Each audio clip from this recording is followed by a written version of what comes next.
Do you want to be a part of the CoCo community? Sure, we all do. So join this free weekly live talk show to find out how easy it is to watch at home and learn about your color computer. At the CoCoNation, more than 9 million men and women have participated in the community without setting foot outside their homes. And now at home in your spare time, you can see what's happening, or even join the discussion. Choose from any one of these segments: panel intros, project updates, acquisitions, CoCo thoughts, featured interviews and events, the Game On Challenge, news, Ron's Garage, CoCo commercials, show coverage, panel goodbyes, or you can join one of our extra shows. You can choose from the Game On Challenge Live or CoCo Tech. Join the CoCoNation right now. Click the link for the free information TJB Chris spoke about. Then decide if you want to watch the CoCoNation Live Show, the world's leading live weekly talk show featuring the Tandy Color computer, its siblings, cousins, and red-headed stepchildren. Visit thecoconation.com. There is no obligation, and no salesman will visit you. Visit thecoconation.com.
The CoCoNation show is an unscripted, live, and interactive broadcast. Anything can and will happen. The views and opinions expressed by members of the panel and the live audience are their own, and not necessarily those of the CoCoNation show, its sponsors, affiliates, or subsidiaries. Open minds are encouraged, and a sense of humor is recommended. Thank you for being a part of the CoCoNation.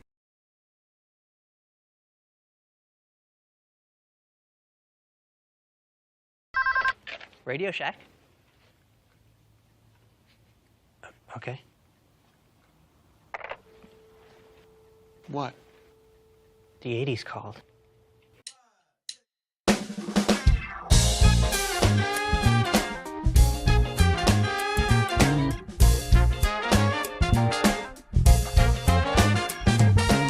Welcome to the CoCoNation, the world's first live and interactive talk show featuring the Tandy color computer and its hardware cousins.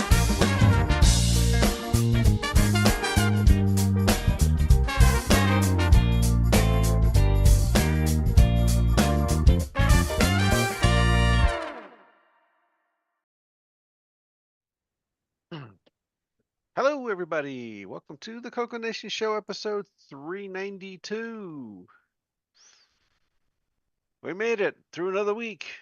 Coming up to that big 400 pretty soon. Yeah. Getting close, anyway. Oh, wow, really Right. close. And mid-December is our anniversary anyway. So let's begin, what, year 3? Does it? Yep. I think so, yeah. So the CoCoNation, yes. All right, let's see who we got on the panel today. Let's see. Top left corner, we got Alan, Exile in Paradise. I win. Yay, How y'all doing, everybody? And we have our Canadian zombie, Ken Waters. Yay, I'll take second place. Number 2. And we got Henry Gernhard. Hi, folks. Welcome to the CoCoNation. My name's Henry, and today we've got fun things happening at VCF East coming up. Cool. And yours truly, the button pusher. Thank you, Mark Next, B. next row, we've got Ron Deluxe. Yes, that's right. That's my name, and don't forget it. Okay, and then MarkO. Oh, me again? Oh, glad to be here, but not for long, sorry. Okay. And new to the panel this week, we got Jeffrey Drywater. Greetings, all. Glad you're here, Jeffrey. Welcome to the show. And then very we much. have other Ron. Good afternoon. All right, next row, Rick Euland. Howdy, folks. And the L Curtis Boyle. Welcome to the show, everyone. Hey, Kevin Holloway. Hello, everybody. Hey, Kevin. Hello. And Nick Marentes. Hello, everyone. Got your Commodore 64 yet? Then throw it away. Nice start. The 8-bit wars are back. Everyone That's such a good has their course, Tom. Commodore handy. Mine's in the other room. And sneaking in at the last second, we got Brian Weasler. Hello. That's Yes, because he sir. had to unload the truck. It's the goody man. Okay, over in the chat. We got Wayne Campbell, Kevin Holloway, J.E. Jones. Oh, let's see. CRT, MarkO, Michael Zwiffle, 8 Bits in the Basement, Jim Rye, Maiden Ariana, Oh, Mark Mister. Siegel, Tom Eric Gunderson, Scott Cooper, William Athing, Wayne Campbell, and I think that catches us up. You know, you sing those pretty good. Maybe you should, at the CoCo Fest, do some singing when Curtis brings his guitar, you know. What do you think? We'll get a visit from the ASPCA. Yeah. Cruelty No to dogs animals. howling. That's just from the guitar part. Don't even need to add singing. You'll get us all trespassed is what you're going to do. Oh, let's see. Since we didn't do any planning on today, let's see. No, wait, we got a new guy. We need to find out about his history a little bit, right? That's kind of what I was thinking. Yep. Jeffrey, On the spot, Jeffrey.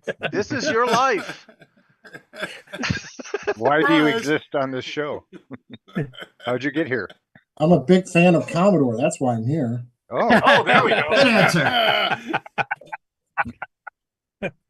My first. Let's see. I don't know what you want me to tell. Yeah, how did you get into home computers? What was your first one? How'd you get into CoCo? How'd you find out about the show? That kind of thing. what's happened here? So some of you have probably heard this little story before. I started with a TRS-80 Model 1. Yeah. I don't remember exactly when, but I was in my single digits. I didn't really have any interest in computers until I was kind of forced to use it by my father. There was some family feud involving the computer, and my dad didn't want me to have a computer. Anyway, long story short, I finally sat down and typed the little, hello Jeffrey, semicolon, go to 10. And it just blew my mind. And I thought, well, if I could do this with 3 little lines of code, what can this thing really do? And that's where I got started. My second computer was a Commodore VIC-20. Shout out to the VIC. Third computer was a Tandy Color Computer 2.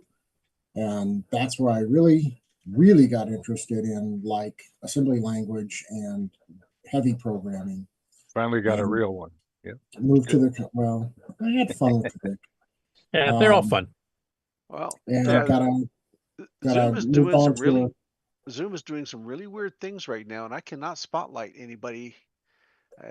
I seem to be spotlighted because everybody's unfortunately having to look at my face here. And Curtis's camera locked up, and it ain't that's what that. we're seeing up on Curtis. the screen now. No, I go to spotlight Jeffrey, and it will only spotlight Curtis with a black screen. Yeah, Curtis has got something that came up. Well, I'm not even. Gotta kill I'm Curtis. not even I have no idea spotlighting. what. Well, right now your screen's black. I'm not even spotlighting him, and it's forcing it. He froze for a while and owned the Zoom call, and then he went black. Do you want me to try sharing a screen, unsharing, see if that fixes there it? you go. Better. Well, now you got your video, so cool. Yeah, but I wasn't trying to spotlight him. Well, right, but you were in some weird mode. Now can you get back to normal? So there's gallery back again. Now let me try to. Otherwise, it's going to be all Curtis all the time. Because there we go. Hey, there we go. Back. Yay. So anyway, it's all you now. Sorry about that. My last home computer was the Color Computer 3. I spent a long time working with that. And then I moved to PCs and took about a 35-year break until about 2 months ago when I decided to spend my severance pay from MasterCard on buying every 8-bit computer I could get my hands on eBay. And that's how I got back. Cool. And how'd you find out about us? I searched for Discords for the Color Computer, and this was the first that came up. Okay, so you found the Discord first, not the show then? Yeah. Okay. I was looking for some help with something or other. Did we give it to you? So-and-so. So-so? He's being nice to us right now. Yeah. We failed, man. Everybody said I needed the the hell is that stupid thing? Gotek. Gotek. And I had to fight with that. I think it was my problem ended up being the cable that came with the FD502. It's not the flat ribbon cable. It's that one that was kind of coiled into a round ball thing. That cable ended up being bad. And it was funny because that FD502 was what they call on eBay new old stock. It had never been opened, which was really a unique experience opening something after it's been sitting in a box for 40 years. But once I got rid of that cable, things started working a little better, and I did get the Gotek working. Now I have a FD501 behind me with 2 drives and no Gotek, and I got a Grease Weasel on the way, and I'm looking at the I got an SDC on the way, or what do you call that thing? SDC. CoCo SDC. Yeah, but it's stuck in Canada because apparently all the postal strike. We are legislating him back to work, it sounds like, so hopefully it'll get moving again next week. Oh, sweet.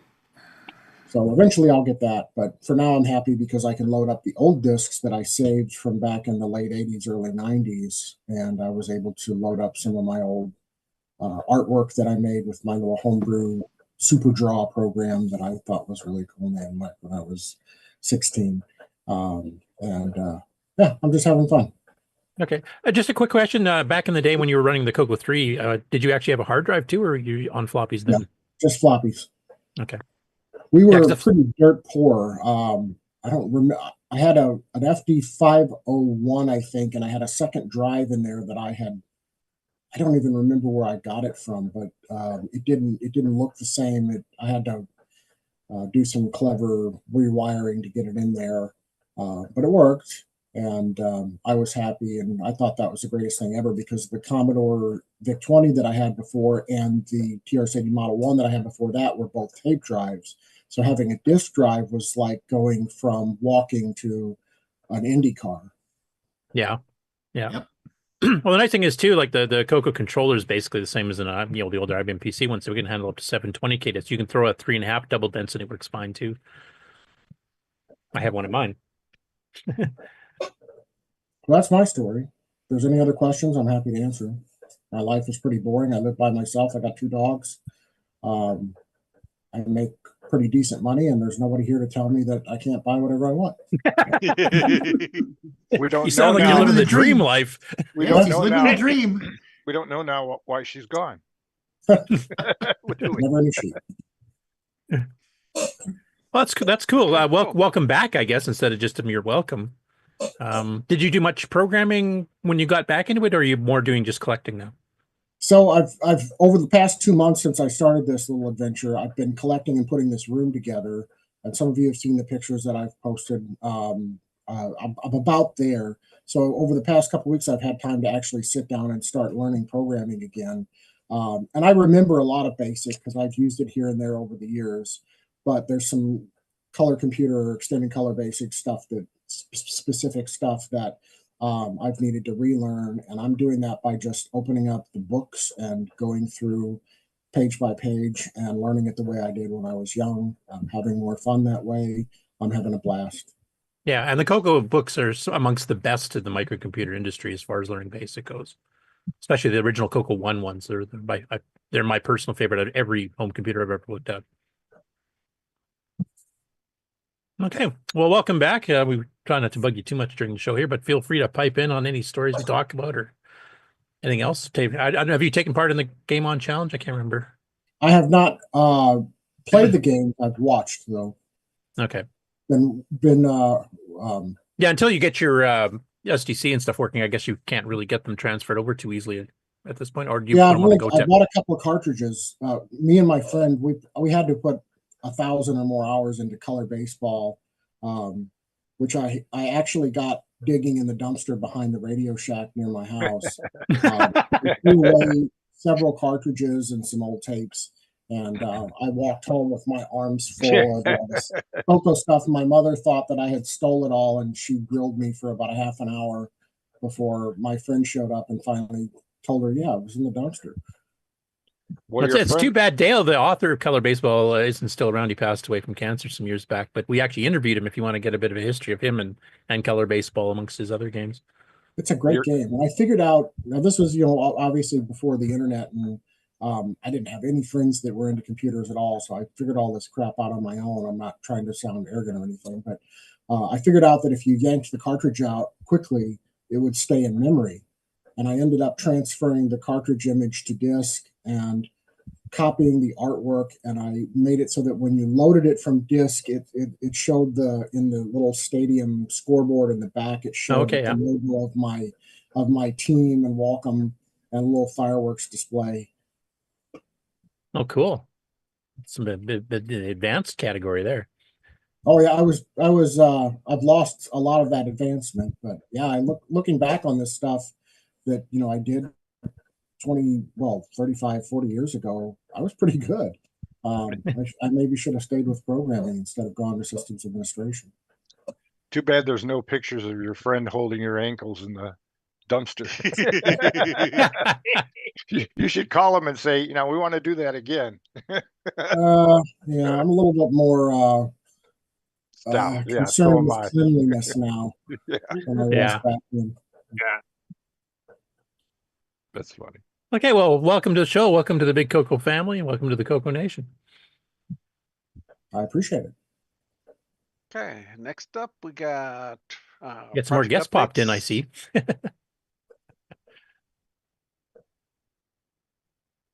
That's no guest. That's just Bob.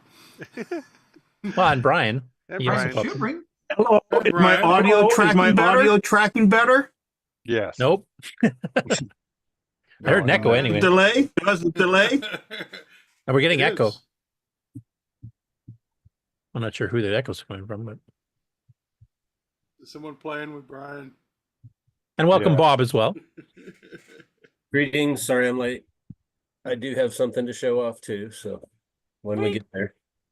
Okay. We need a note. There. Add We you to need the a list. note about you being late. A Okay. note from your doctor or All something. right. I'll go get it. Okay, Mark, Oh, you're good. yeah, gotta get that out of the way. You All got the right. pass. So project updates. Henry, you were the first one to chime up. Oh, sure. Why not? Okay. So I don't really have anything to show. The project updates are more along the lines of tell. The first one that I'd like to mention is that I have been asked to see if I can help out more directly with the full bus FujiNet adapter. That is to say, the second generation where instead of having a dongle coming off the serial port, you just slap it into the side of the CoCo or into your multi-pack interface, and Bob's your uncle, you're done, you're ready to go. So I've been given the keys to the kingdom, as it were, for what exists now. I expect to be ramping up working on that into the new year, which I'll have some progress to report here. I'll have some progress to report on my YouTube channel. My YouTube channel, of course, is, as you can see, the break key. The other thing that I have as far as project updates, it's kind of a project update in that the project is VCF East.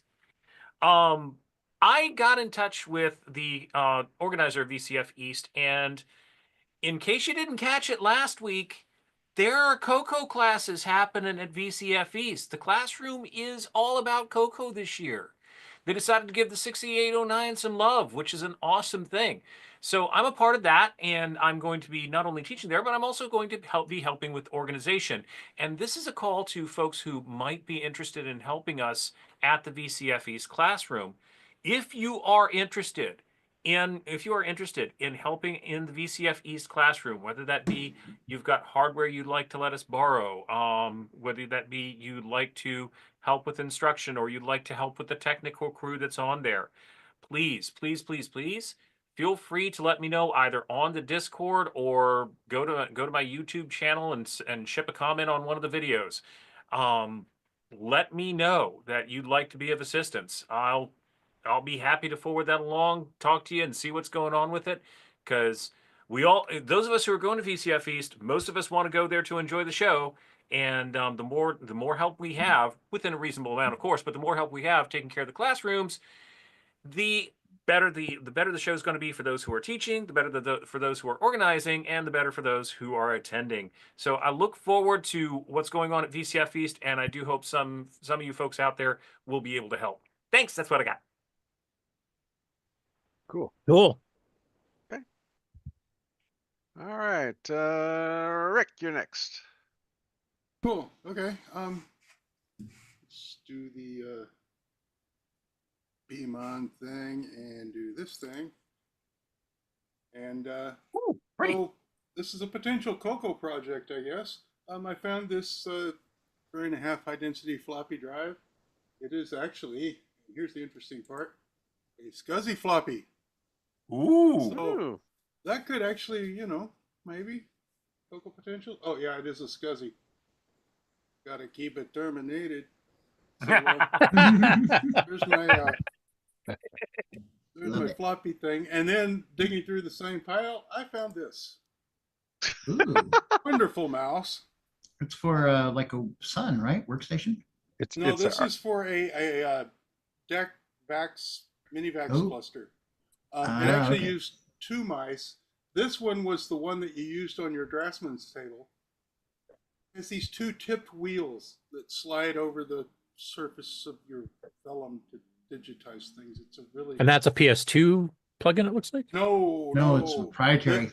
That machine actually had 2 different mice. You could have this mouse with a PS2 plug, still digital branded, and then this digitizing who's it, what's it, that works exactly like a mouse, except it has the weird tilted wheels that slide on the paper, which mean you have to use it on the correct surface, and everything has to be just so or it doesn't work right. But I just thought this was really interesting because this is an analog interface on this one, like the CoCo mouse. so it could possibly be made to fit, unlike the the conventional ball mouse, which is one of those counter things that you need a whole fancy interface for. Anyway, I thought that was kind of interesting and very, very, very hard to use. I mean, look at your grip on this thing. It's kind of... It looks like an Art Deco. It's a little oversized. It looks like an iMac mouse, the original round hockey puck one, which sucked then. So I don't know why they did it again. See, this I think it kind of looks like a bear claw. Copyright 1986, Digital Equipment Corp. Oh, that's even before the puck Yeah, mouse. They stole it. Apple stole it from... Apple these probably guys. stole it. Apple did theirs in 90, what, it was in 98 when the iMac came out? I remember the... I've got the whole cluster from... It was Dodge Reports or something like that from across from our old job. They had the 3-station Minivax cluster with some external drives and stuff. It'll make a whole good YouTube thing one of these days. All right. Well, in the chat, Peter Willard says he has that mouse. Woohoo! Because he. Hey, and he says, DEC. but then I worked for DEC. You would have that mouse. Oh, I should piss him off and tell him my deck joke. They were really well known for just replacing parts, much like Apple. Again, they never fixed anything; they just replaced parts. So the running joke was, how do you tell a deck tech who's got a flat tire? He's changing each tire to see which one's flat. Part two, how do you tell a deck tech who's run out of gas? He's changing each tire to see which one's flat. That was our service experience at the time. They come out, they bring boards, they swap boards, they go back, they come out. Anyway. Hey, Rick, how are you going to connect that SCSI drive? The SCSI controller. He's got a SCSI controller, 3. Right. I just don't know how to program it yet. That's Yeah, there's a going few of to them be that the CoCo CoCo had. project. Canton had one. The Disto Super Controller 2 had an option for it. Of course, the Blue SCSI nowadays, I think, probably could be made to work with it. There's a few options. This was a Unix driven drive, so I think they just treated it like, cylinders and heads. Right. I just didn't know if there was a particular controller you were targeting. So No, not yet. I've got a Okay. couple around. I haven't really tried it. It does work. It lights up. I should probably plug it in the Sun Drive and make sure it still Yep. works. Okay. But yeah, it's going to be something to play with. It's really weird. Hey, Mark B. Yeah. Can I have 30 seconds? I need to take Okay. off, so I just Curtis just asked me to do an update on the virtual fest. I did. The only change since last week is that I got Curtis and Brian and Paul Fiscarelli scheduled into a 2-hour slot in the afternoon, right after CoCo Tech. Sorry, right after the CoCoNation. Yeah, to do their presentation. I've still got 5 1-hour slots open, and I have 3 other people or 3 other groups. 2 that are definitely committed, and 1 maybe. So I only have about 2 more empty slots available. 1-hour slots. So it's getting filled up. This will be good. Be a whole day wrapped around the CoCoNation. Careful when you use committed around us. It's getting close. Thanks for being Too close doing to a nice reality. job. Yeah. Yeah, we're all very committed to the hobby, or at least we should be committed to something anyway. We are. Yep. Knew that one was coming. Let's see. Bob. Where are you at? There you are.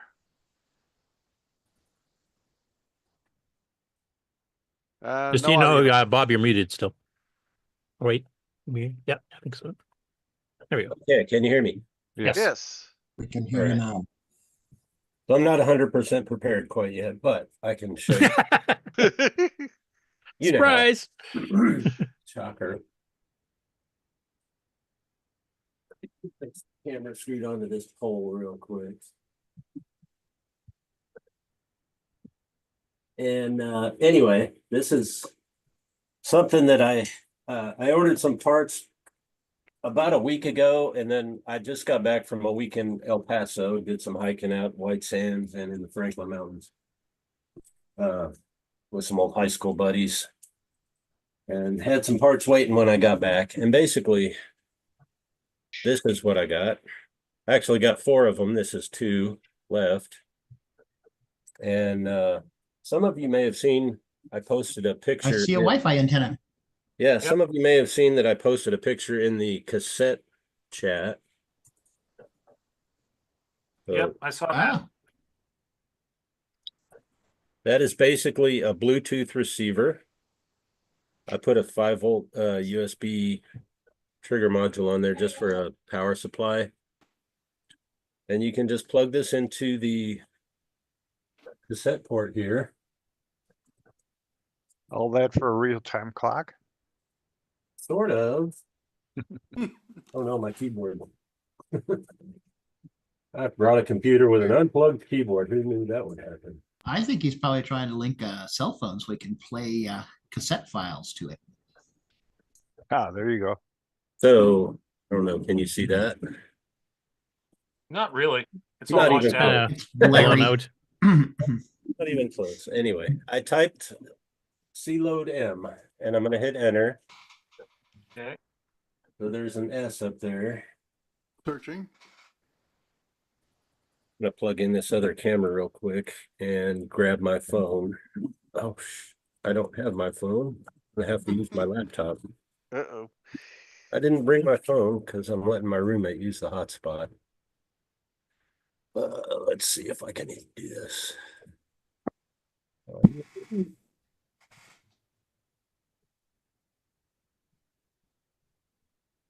No CoCos were harmed in this situation. No CoCos are harmed. You don't They're have to touch enhanced. anything.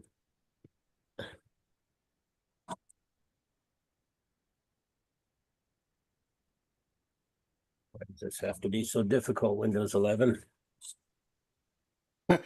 You're being redundant. Difficult Yeah. Windows 11. Just say no. Just say no. Unfortunately, this is a work computer, so it's not my call. It's either that or a Mac. Terminal window, you Not got that PST. kind of It's guy. great. All right, where am I now? Pair new device. Bluetooth. CA6928.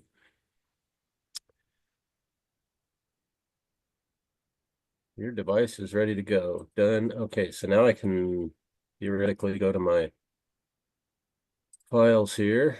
And on my phone, I just download a zip from the computer archive, and I use an app called Z Archive. So I can browse through the zip files. I don't even have to decompress it. I can just tell it to view a file, and it'll play it in my media player. Let's see, documents. CoCo.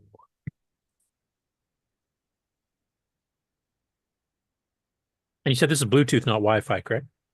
Right, this is Bluetooth. Yes. You have to be fairly close in range.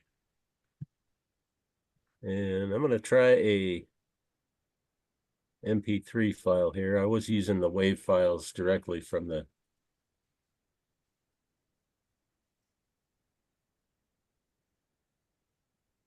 archive. And now this could be tricky too because I'm playing. I need this to play out the Bluetooth rather than I'm using the same computer that I'm on Zoom with, so I don't know. So if you randomly disconnect, we know something went wrong. Right? That never happens in our show. Nah. We highlight people exactly when they need to be highlighted, and So Zoom's going to try to use the CoCo as a microphone. So if you guys hear this ear-piercing screech, it's not you. Oh, come on. It's cassette sounds. It's wonderful music. Yep. 1500 baud goodness, baby. Yeah. Hey, didn't they try some experiments once of transferring Yeah. computer Yes. code over the On CoCo Talk, airwaves? we did that. I was involved in that. And it did actually work for some people. Yeah. I was never able to get a cord working with the headphone output. What the heck? Now, install, cancel. Yeah, I want to update VLC right now. That's very important. Yeah. Yeah. Also, I think you finally got an iOS timeout on your. I can see the cursor's back on your CoCo, so it's not loading anymore. It got mad. Oh, it heard noise. That's the only way I would do that is it heard noise. Okay, so let me rewind this. Stop. Stop, damn it.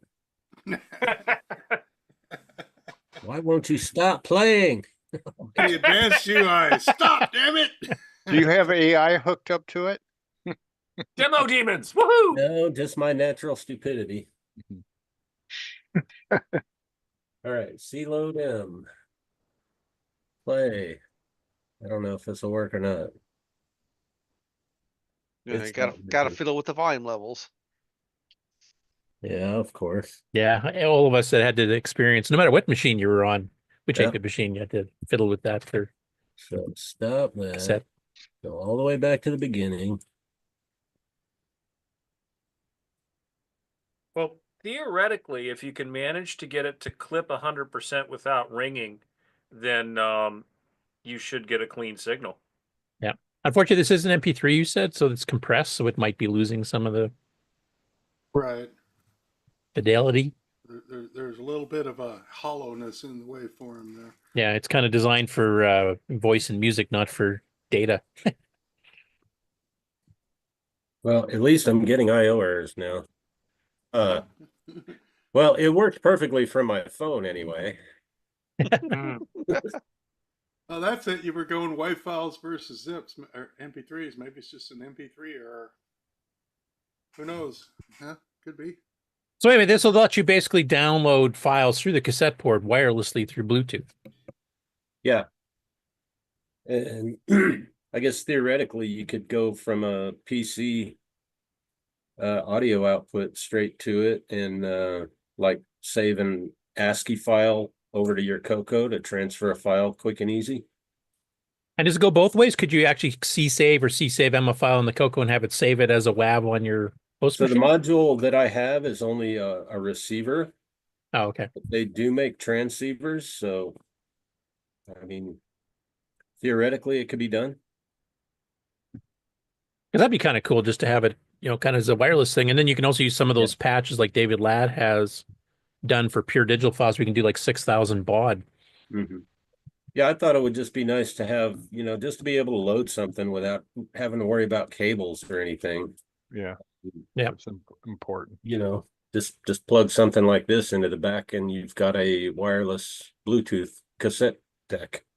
Yep. Portable, you can take it with you. So yeah, or even just have an MP3 recorder built into it so you could save at least, you know, a few files locally. Yeah, I'm a little bit worried about the MP3 part just because the lossiness of it. I guess it depends on what bitrate you Depends. use. Yeah, MP3. I've done a little testing and I was able to use MP3s above 64 kilobits with no problem. Oh, okay. Bob, is this one of your computers that you have a lot of stuff put on from, you know, This over is time? literally the only one. This is my CoCo Oh, okay. Plus here. All right, so why don't you just tell everybody what are the different things that you've added to it or done to it? I mean, besides just this one device, you have lots Sure. of stuff, right? Yeah, since I didn't even include this in the video yet. I'm still working on that one. Let me see if I can get this other camera started up here. USB camera. Of course not. You're like the wizard of hardware, like Simon is for software.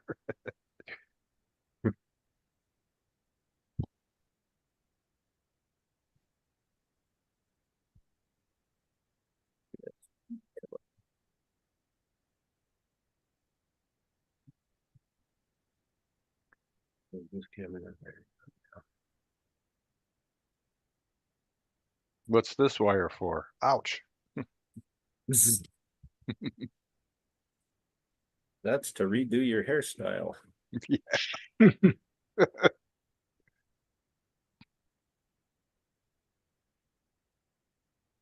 Some days it just doesn't like this webcam. Come on, USB. All right, just never mind. I'll just have to make do with the laptop camera.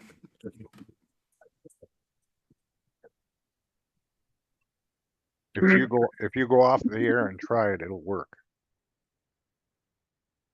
All right, and then you can log back on. It'll be broken again. So yeah. First of all, I guess I'll start at the top and work inside because Wait, that's Battleship Gray, isn't it? Chalkboard gray. Well, you're messing with our heads here. But pretty It should be close, white, yeah. shouldn't it? Yeah, well, it used to be. So this computer has built-in floppy drive and built-in gotek.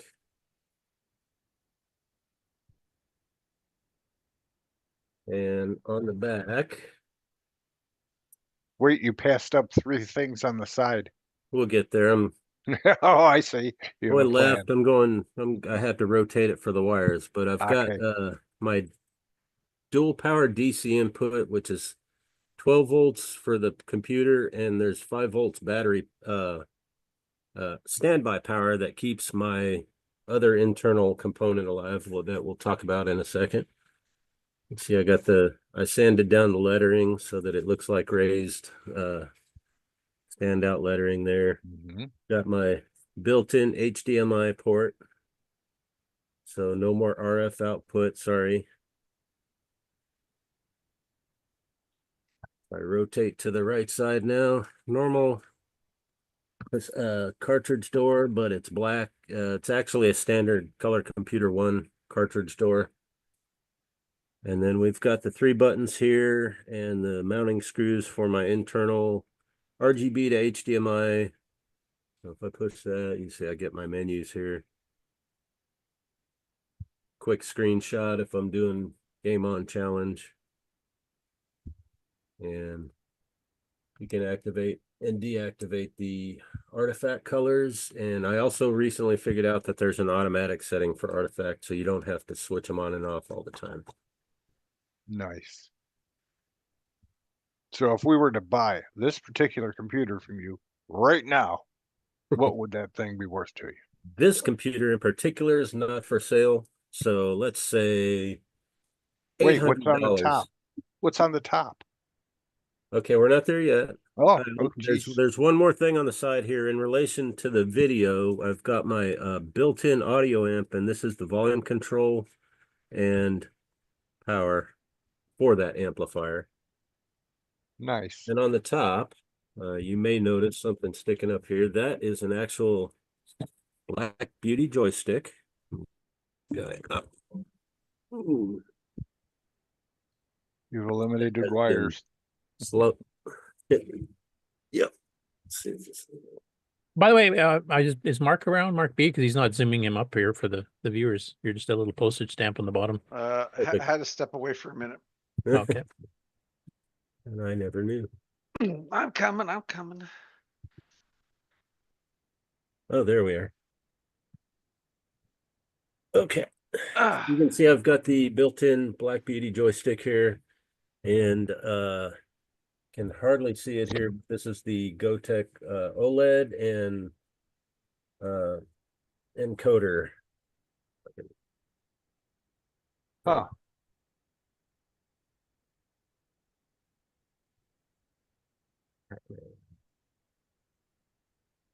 Nice. So, what does that sticker say? Color Computer 2. There was some major machining going on with that Black Beauty, eh? Make it just a round top thing. Is that what you did? I literally cut that out of an actual housing. Okay, And yeah, then so I took- major machining. Yeah. And then I took the bottom half of it and cut a hole in it, and I got an Arduino joystick in it. So I made 2 out of 1. I didn't just destroy one. Nice.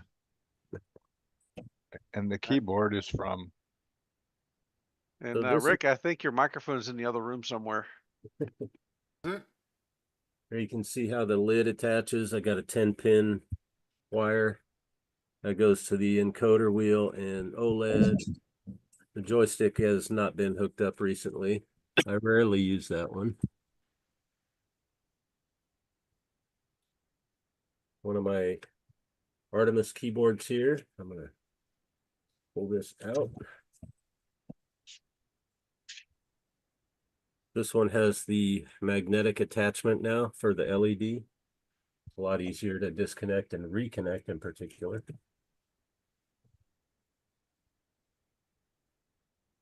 That doesn't quite look stock.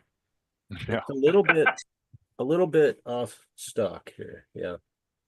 You can see the RGB to HDMI over here. Got a HDMI cable, HDMI mini to HDMI, and this is just a bulkhead connector that replaces the RF modulator. See my little audio amp down here and speaker. That's pretty good sound coming out of this. I frequently, when I'm playing it, it sounds just like it's coming out of the TV. Got a 2 meg from Cloud9 along with the protector and 6309. This is a little Bluetooth module directly wired to the cassette port. So this machine has one built in. I don't even have to plug in the little thing in the back. I'm just always ready to load something from my phone if I have my phone. Yeah, and then you've got, of course, the floppy drive kind of tucked in there on the left. So where's yeah, the disk ROM and disk controller stuff?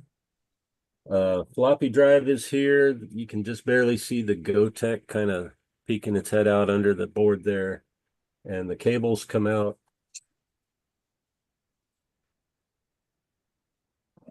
Under here, there is a 34-pin header that will not focus, I promise. See that? You were correct. There's a notch on the bottom. We can tell. So you, Well, you just I saw the run a- I saw the IEC connector in there. Time, yeah. Yeah, so you just run a cable from that and plug it into a standard controller that you put in the slot. Oh yeah.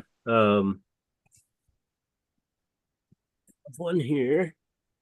One drive in it, and you can put another one in that, right? What's going on?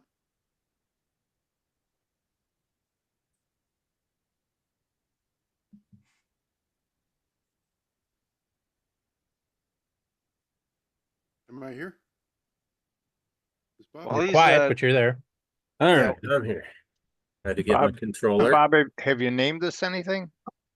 I call this the CoCo 3 Plus because it's CoCo 3 plus just about everything else. I'll say. You know what's missing? You need a little bracket to put the case screws in. So sometime display anyone them? ever wants to put it back together, Mm. the case screws will be like screwed in a little bracket inside, so you could just. I think it needs like a little clear housing on top where you can see them on permanent display. Right. Mark Siegel asks, "Does it have air shocks?" Oh, That's a good one, Mark. I like it. Very good. He's got to put some racing stripes on the case too. Zoom, zoom, zoom. Another thing I like to do, I've done this on a couple of controllers now. I got the button here that will swap the drives 0 to 1. So you don't have to worry about jumpering your drives. If you want to Oh, so you want to switch between, say, a 5 1/4 and a 3 1/2? You can Right, you can make either boot one drive from- 0. boot from whatever you want to boot from. So that's hardware select. Yeah, exactly. It intercepts the line 10 and 12 coming out of the controller are the floppy select, drive 0 and drive 1. So you just flip those two around and it'll do opposite. That makes it a lot easier, especially booting from OS 9. Yeah, because I do it manually because I was running a lot of DOS based or just basic stuff. I'd have to switch to the 5 1/4, and then I was not to have it boot off the 3 1/2 because I'd have an 800K disk in there. So in my video, I forgot to actually have a controller handy to test it out. I have a controller now. I got to see if I can actually hook it up because the way I have the cable under the board right now, it'll just push in. There's no backing behind it, so I need to put some kind of support.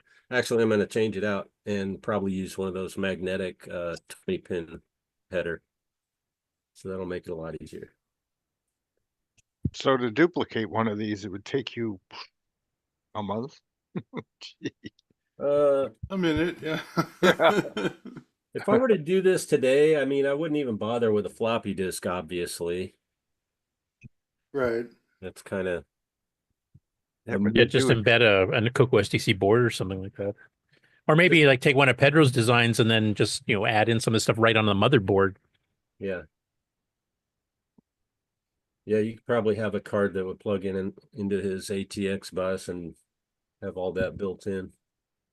Was one of the challenges you had after all this is to make sure that the lid would fit on?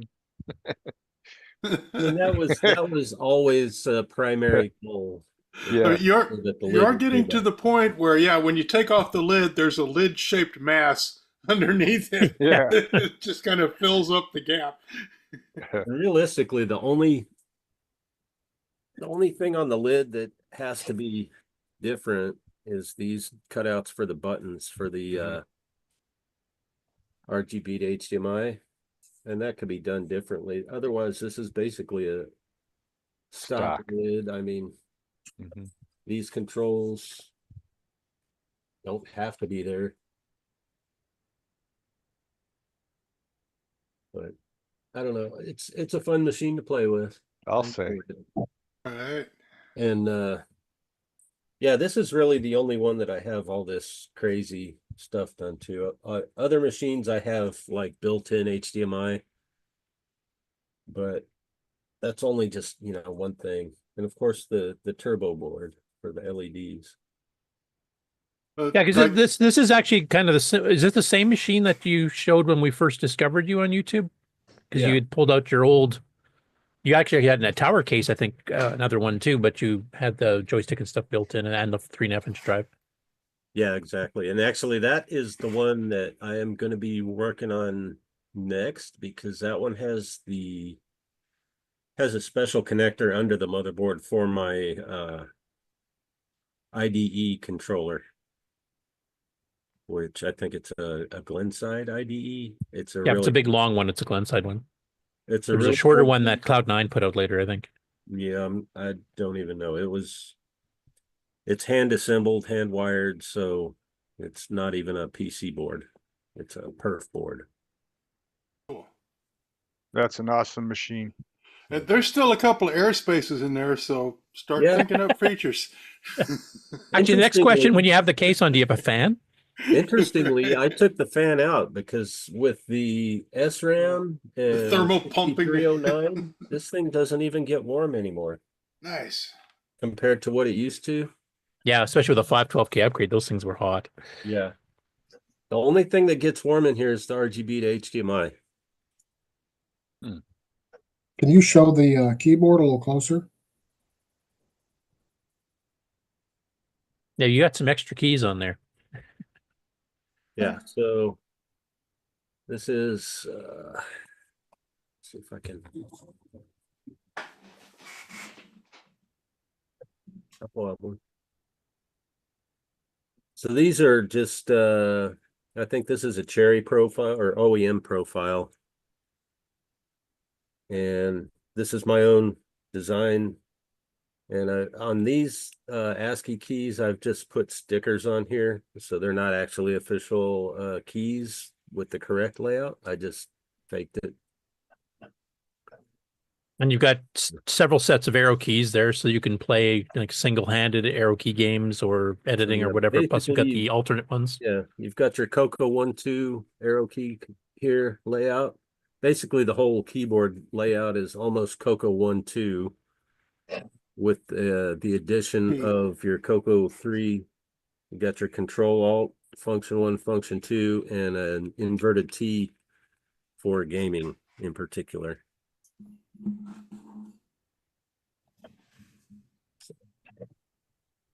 And version 3 of this is coming out soon, knock on wood, and there will be some major enhancements to that. You will be, I think, surprised. Oh, a tease. Super tease. I'm gonna do things that I didn't even conceive of previously. Is the computer gonna hover above the desk? No, I couldn't imagine anything more. it'll still be a keyboard, and it'll still have a controller here. So Is it something you'll be showing at the virtual fest perchance, or you have it done before then, do you think? Oh, I don't know how soon I can have this done, but I'm still kind of redesigning the PCB, and then I've got to order it, hopefully before the tariffs kick in. Right. Yeah. So it should be ready by CoCo Fest, though, in May, I would presume. Yeah, knock on wood. And I'll probably have at least a couple of these, maybe 2 or 3 of these keyboards for sale there. Just completely assembled ones that I've built and been, fine tuning my keycap selections with. Cool. Nice. I can't wait to see what the surprise is. Yeah, it'll be interesting. That's all I got for now. Hey, well, thanks, Bob. And Quite a bit. Mark, you probably gathered everybody who's going to be doing presentations here before I even got on the call because I was a bit late. But anybody else? Yep. Let's see. Wingnut was a maybe. I mean, I'm not very good at public speaking. I get nervous, but I did So do we. Got to start somewhere. I did acquire a CoCo 2, 16K. And it's not yellow. Yeah, I took it to his house, and he made it a 64K, and added a drive wire ROM to it, which I'm still having trouble configuring. So if anybody wants to help give me some tips or even some resources for me to look at so I can understand the system, that'd be awesome. Yeah, we stayed up until about 2 in the morning. Then I woke up and took a technician ham radio test today at 9, which I passed. Yay. Yeah, so I'm hopefully, my goal is to really work with terminal node controllers and, see if this thing can do packet radio. I know somebody had spoken briefly and said there are some CW modulation things available for it. But that's pretty much it. I'm really here to learn more than I am to talk about what I'm doing. So thank you. Did you ever see any of the WeFX stuff I did? I looked on the Facebook page. Yeah. Yeah, and I've looked over. Yeah. It's pretty neat. It's fun. Yeah. And there was multiple software packages for doing packet radio stuff, ham radio, back like in Rainbow, back in the early KA9Q. 80s. So there was quite a bit. Don't you still have KA9Q and level 2 or something? EOU? There was something I remember that was radio. Yeah, I just remember Rainbow used to, like, Dale Puckett was really into this kind of stuff, and he wrote some of the columns for Rainbow, and he actually did quite a bit of stuff on his CoCo. And I think Spectrum Projects, like Bob Rosen's company and a few others, sold, packet radio software type stuff for doing all kinds of things. So if some of that might even be in the archive if you're lucky, once you get Drivewire working. Yeah. Right. Did you get the floppy drive working at all? Didn't mess with the floppy drive at all because we went straight to the drive wire system. So he took, from what I understand, there was a ROM in the cartridge for the floppy drive that was taken out so that I'll be able to use it with the drive wire system by switching a jumper setting on the board. I haven't gotten that far yet because I'm still trying to get the drive wire communicating. Awesome. Okay. Alrighty. And last but not least, Brian. Hey guys.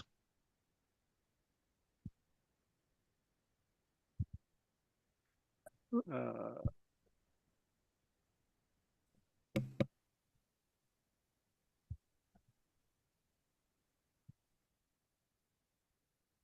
we go. All right, you're there up. we go.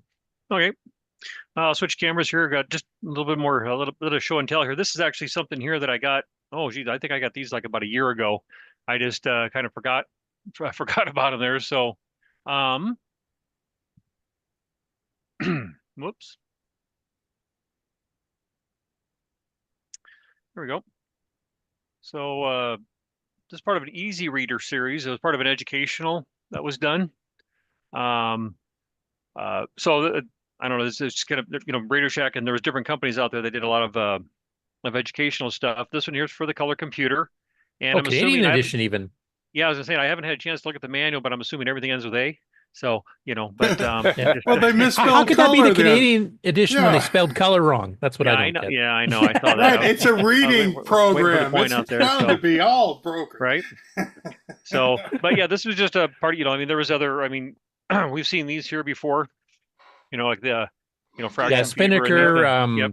There's a whole bunch of companies that actually active. CCW, Children's Computer Workshop. Yeah. Right. Dorset, a bunch of others. Yeah. So this one here was the this is a reading comprehension skills there, number 2, and then I also had this one here, which was number 3. So I'm assuming there was a 1, but I didn't. That wasn't in the group of stuff there. So probably just a little more advanced skills there. But it comes on disc with a little manual here inside. Brian, if you decide to try these out here, you'll have to be careful because I notice your number 2 is Canadian, but the 3 one is the American version. Right, you're gonna end up so all you're gonna get a lot messed of up. differences in spellings and stuff. So Yep. So I had to relearn what I had learned, right? So anyway, Become dyslexic or something. And then here's another one that was also part of it there. So learning about words and reading, number 2 here. So I'm guessing there must have been quite a series that they put together, and this is just all that was in this group of stuff that I picked up. Moving on. Also, and this is all part of a whole educational box of stuff that was there, but this manual in here, and I think it goes back with this thing that I'm going to show here in a second. So math for all ages. Let's see here. Let me do a little backup here on the camera. Whoops. There we go. So this is just a mathematics program. So again, I think this is just the manual that went along, that would follow along with what was ever on the disk, and I'll show another package here in a second. Here it is. So this is actually a 3-ring binder that was there, and oops, get it to show up open here. So this is the teacher's handbook, and in this handbook also is that same one I was just showing you. So and then I think there's another section in here too as well. So here's a language arts series. The only thing I didn't have is none of the discs were in here, but it might be part of what I'm going to show you, part of the other piece here. So this was the manual that went along with it, but then also this whole big stack of discs were here. So there was I'll just kind of flip them out here. Not a whole lot to talk about, just more of just kind of a quick show and tell here. So language recognition, letter matching, beginning consonants here. Yep. Word families, rhythms or rhymes. I'm sorry. And then there was multiplication. There was a 1, 2, and 3, and 4 for that. So, and then also another one, series of division, 1, 2, 3, and 4. I know I'm kind of thumbing through these kind of fast, but and then there was a whole addition series as well. There was 4 discs with that. And last but not least, 4 discs for subtraction. So, and I think these correspond with that manual I was just showing there. I haven't had a chance to look into it too deep, but they all have the color. And again, like a lot of these packages here, in the manual, it makes references to Apple and I think actually TRS-80 itself, the Z80 stuff, and also the color computer. So it was like one of those, where they were making it for multiple platforms and stuff. So. Yeah, almost all the educational software did that. There were some uniquely CoCo ones like Computer Island and stuff that did educational exclusive, but all the bigger companies did it for everybody. Okay. Well, that's all I wanted to show you there on that educational stuff. And then I have a few more show and tell here items. Excuse me. Sorry about that.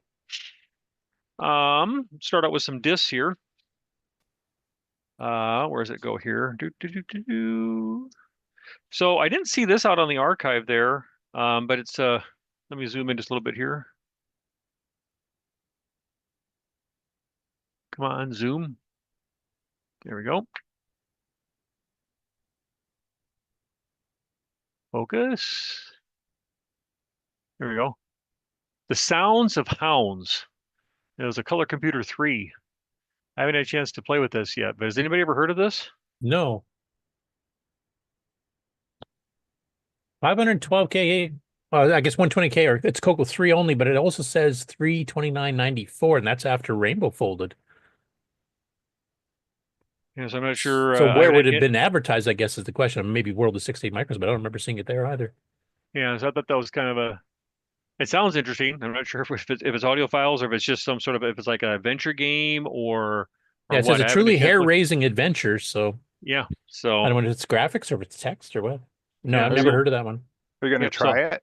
I will at some point here and share it again. So and then also in there was this one here. It says CoCo Fest 1992, the Atlanta mystery. So I don't, was this common that somebody would put together a disc of stuff related to Alan Huffman did a few, graphic adventure games and stuff based on like digital photos he took at CoCo Fest, including Atlanta. But I don't know this one by David. At the Atlanta, yeah, but yeah. Whose name is on there? David who? David Davidson Jr. Hmm. I'm not familiar with this one either. And then I don't even know if these are on the archive, either one of these. Right. I'm not sure if these are color computer or not. They just say color computing software, but Deluxe Music. There was this one here called Deluxe Music Machine Plus. I don't know. This was kind of a mix, so some of the stuff might actually be a PC-based stuff, but it says 89, so I mean that could be. And like I said, I haven't had a chance to look at these. I just thought I'd throw these out there. I haven't had a chance to take a deep dive onto any of these yet, so I didn't know if any of this would. I don't recognize that one either. Yeah, I'm sharing to see if anybody knows anything about it. So here's one, MarkBook Volume 1, color computing software. It says run boot, so I'm not sure. That's the part that makes me kind of wonder. I don't know. And then the Second Library Volume 2, color computing. So I don't know if that no one's responded to that one. Like I said, and this very well could be this could be some DOS stuff, and it's not really CoCo related. But and this is the other one too. I'm not sure if this is CoCo related or not. It says Adventure Survivors presents Adventure Combo. That one I do know. Do you recognize that one there? Adventure Survivors, was it a couple? I can't remember, but they used to publish a newsletter / magazine for solving adventure games in the CoCo specifically. Okay. And they published for a couple years. Their actual newsletters are on the archive, and they got permission from some of the adventure game manufacturers to actually make and distribute adventures that were no longer being distributed by the original companies, including some of Glenn Dahlgren's. They sold some of the Sundog stuff after Sundog shut down. Oh, okay. Well, that would make sense because I do have a lot of these things here. So as an example, like well, I guess this is that Rick's Computer Enterprises, but there's a lot of these type of things here where it was from Sundog, but it was kind of like relabeled as this Rick's. Yeah, that was when they kind of got out of like distributing on their own, but they were still selling them through others and letting them manufacture the discs, copy the manuals, that kind of thing. Let's see here. I thought there was another one here. I didn't actually have this one in my group, so I have this one now to add to my Sundog collection, Warmonger. Yep, that's a good one. That's by the same guy who did Jubilex that was recently our Game On Challenge. Oh, okay, very good. And then there was this one here. I saw a reference to it on the archive there for the map, but I didn't actually see the game itself, this Monster Mash. And so on the archive, there's I believe there's a PDF or something for a map, but I didn't see the actual game itself. Now, this is by Mike Snyder. This is a guy that did a whole whackload of CoCo 3 games, including some we've covered on the Game On Challenge. I'm sure Ken will remember some of these. Actually, we had him as a guest too, Mike Snyder. But he did a lot of CoCo 3 stuff. And I'm trying to remember if Monster Mash was one that was on one of the TD&D cassettes first, and then he sold it on his own, or if this was one he did independent of. Was it Monster Mash we played on the challenge, Ken? Or is Ken even around? I should have probably checked that first. I'm just looking up to see if we've played that. It sounds familiar, but yeah, this might be one of the ones that we actually played already when we had Mike on as a guest to kind of talk about it. I just did a quick search for Monster and I didn't see it listed, so I just wasn't sure. Well, if you're checking my site for listings, I'm only about 800 games behind. So, well, come on, what have you been doing with your time, I did Curtis? put four on there today, this morning. So, what have you been doing with your time, Curtis? Dare I ask? So anyway, but anyway. It's Christmas. I'm eating. That's all I'm doing. Right.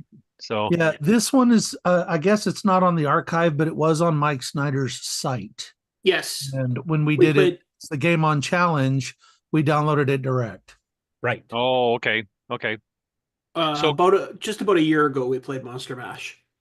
Okay. Can you share a little bit, Ken? Do you recall what type of a game it was? No, I don't recall. I'm just not looking to at the put- no, list. not to put you on It's the a spot. Sorry. platformer. Yeah. okay. Okay. Right. This is the platformer, kind of like almost like a Pitfall 2 type game. You know, you're going through from screen to screen and collecting gold or something, and you have to get open doors and stuff. Oh, okay. Very good. Thank you. Let's see here. What else do I got to share? A couple more things in a box here, and then I'll be done. Also picked up a little stack of manuals that were out there. So here's one for Time Bandit. That's a classic. Let's see, let me back up my camera a little bit here. Oop, wrong way.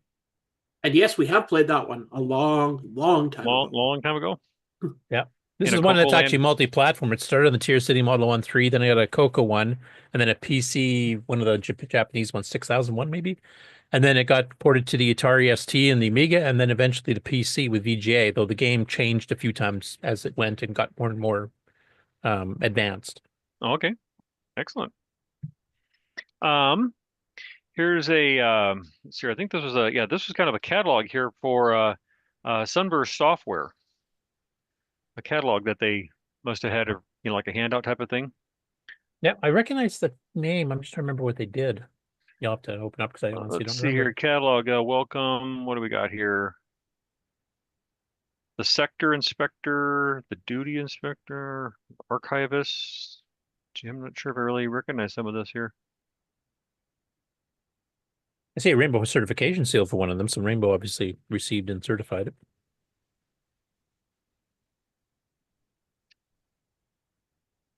Anyway.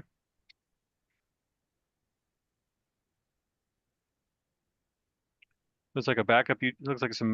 This looks like some utility type software. So our own assembly language text editor and macro assembler, disk repair edit utility, backup utility and directory editor, disk to tape archive. So yeah. And then here's kind of an interesting little series there. I just got 2 copies of it though, but it's the first and second issue of this Coconuts. Is that the one Mary did? Let's see. Yeah, by Mary Kramer. Yeah. Yeah, she that's a long story. She actually has explained it a few times, but basically she had her father was really into the CoCo, and I think they lived in Florida at the time. And he passed away quite young, and she inherited his CoCo stuff and didn't really know anything about it, but she actually approached the CoCo community a few years later and then got really involved with it for several years. She interviewed Steve Bjork in it, and then she, did reviews of new games and all kinds of stuff and was very active. And then she kind of got settled down, had kids and stuff, and then she kind of disappeared from the community again because, once you have kids, young ones especially, Right. it's kind of ties you up for a bit. Yeah, 'cause it So I'm is fairly hoping she recent. someday comes back because I don't think she even knows if Steve passed away or not. Oh, okay. Yeah, because this would have been in 2005, so it is a little bit more Yeah, recent. those are on the archive too, if I remember correctly.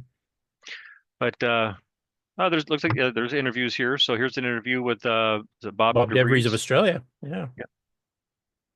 And this one here says a little history by Robert Galt.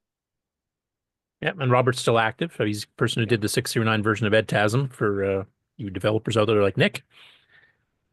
And there's like some reviews and things like that. So yeah, just a nice little almost like just so kind of cool. So I don't know how many of these that I didn't look on the archive yet to see if these are out there or how many issues that you did. I can't remember how many did. It was like half a dozen to a dozen, somewhere in that range. No, they Okay. were all published electronically. She just gave them out as PDFs and stuff. I don't think she actually printed them. So this Oh, would have okay. been done independently by whoever printed them out themselves. Oh, okay. Very good. Also here is a Quick Basic Plus, a programming utility for the color computer and the HCL keyboard. Okay, that's for programming your function keys and stuff. And then Hi-Res 3 for the color computer 3, high resolution screen command there. So That from CirComp? Yep. Yeah, it's Bill Vergona. That's a sequel because he had a high-res 2 for the CoCo 1 and 2. Basically, it does fonts and stuff on your graphics screen, but it Right. gives you a whole whack load of resolutions. In fact, on the high-res 3, I think you can go up to, what the heck is it, 212 characters per line or something like that. I don't know how easy that is to read, but if you need a really wide text editing, there you go. There you go. That basic manual that you showed before, was that part of it? Was that was Quick Basic a program? Was that something you, or was it just utility commands? I don't remember exactly. I think it was. I thought it was just the function key programmer, but maybe it was enhancements to basic as well. I'm not sure. Yeah, and like Curtis was saying there, because it works in conjunction with the HDL57 keyboard, which that's the one I think that had 4 function keys. Right. And you could program those keys to do different things. So for those that maybe are newer to the group, let me reach over here a second. Here's an Oh, wait, I just want to example. mention too, Mary Kramer, the person who did the Coconuts newsletter, she's also the subject of a game that Roger Taylor wrote called Mary and the Butterflies, or Mary and the Bees. I can't remember. There's 2 versions of it, but she's the star character you're controlling. Oh, okay. So here's, for those maybe a little bit newer to the group, this is what the keyboard looks like. That is the best feeling keyboard out of all the third-party keyboards. And there was quite a few, with the Super Pro by Mark Data being a close second for feel, but it didn't have any of the extra keys. And it has that nice kind of hollow, resonant, clicky sound. I do agree. Yeah, it's almost like the IBM 5150 keyboard style. And I think, remember, is this the one? I don't remember. I think it has one of the function keys actually can lock down. Yeah, F2 or is it F2 or which one? I thought it was this one might. I thought. Let's see. I thought one of them did lock down. Looks like F2's locked down now. Yeah, it is. There it is. Yeah, from my angle, it wasn't looking right. Yeah, so F2. Yep, you're correct. Because I think some of the utilities could let you use that like a caps lock or a key repeat function or something like that. There's a few things you can do. So there we go. Put this over here without it falling on me. There we go. So yeah, that was a high res, and then Computerized Incorporated here did this SBU. Yep. So it was a series of utilities: tape to tape, tape to disk, auto relocate, disk to tape, and disk to disk. Yeah, I fairly remember those utilities. Computize is most famous for stuff like ColorMax 3 and ColorMax Deluxe. ColorMax 3 Deluxe. And then here's another catalog, one that was put out by Spectrum Projects.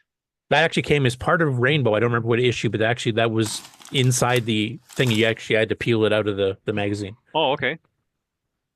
That's So Bob Rosen's company, for those who don't know. Yep. So, but nice little catalog, though. There's Hidden Basic, actually, just turned back. We just got that one recovered on the archive. There you go. As the original author showed up, and then Paul Fiskrellik, she found a copy because it wasn't on the archive, and now the original author's been reacquainted with his own software. Ooh, and here's the adjustable speed blaster auto fire module. There you go. You just have to hook up one of those robots like Buck Owens up to it, and there you go. And then here's called Tools 3. It was a series of tools there for your OS 9 computing. That's what it's saying. Yeah, CoCo Pro is Dave and Nancy Myers' company, and they also sold a lot of the third-party stuff after the main companies exited the CoCo community themselves. And they're also the people that founded CoCo Fest and started it up after Rainbow Fest stopped after Rainbow quit supporting it. They also, as a little independent guy myself, they also supported people that weren't really companies yet to become companies and sell things through them. They were really active in just getting anything going, CoCo. So, keeping it alive. Has anybody kept in contact with them? I'm really curious what they're doing these days. Because they were a husband and wife team. Time to drive to Ypsilanti. Let's see here. What else? 3 more things here. Here's a manual here for good old ADOS. The original CoCo 1 and 2 version of ADOS by Art Flexer, who's still around and active on the CoCo list. And I need to find out if I got the disc for this next one. I didn't see it on the archive, but there was a thing here called Fool's Crossing. talking software for the voice. And so in here it talks about, let's see here, I was looking at this earlier. It worked with either the where am I at here? It worked with either Speech Systems Voice, Super Voice, or Radio Shack's Speech Pack. Yeah. And down here it talks about what kind of a game it was. Where was it here? I'm guessing a text adventure or something, but maybe I'm wrong. Yeah. Where did I find that here? I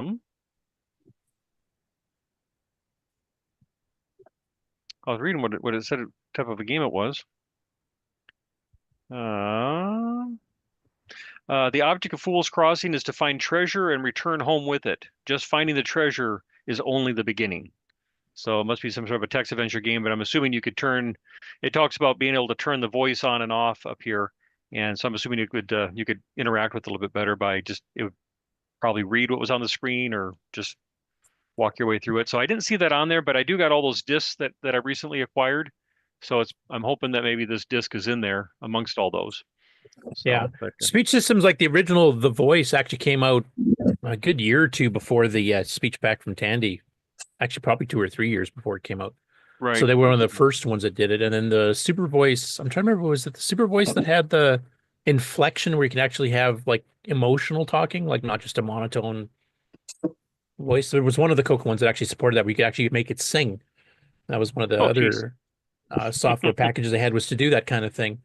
But they did a whole series of games from other people like Jarb Software and some others, text adventures, stuff that made it so it would speak it out before the Sound Speech Pack ever came out. Oh, I'm trying to look and see here. I thought I had that cartridge handy here. I was going to show what it looked like there for those, but it's not jumping out at me here right now. Let's see here. Is it over here? It might be right over here. Just a second. Let me stretch here for a second.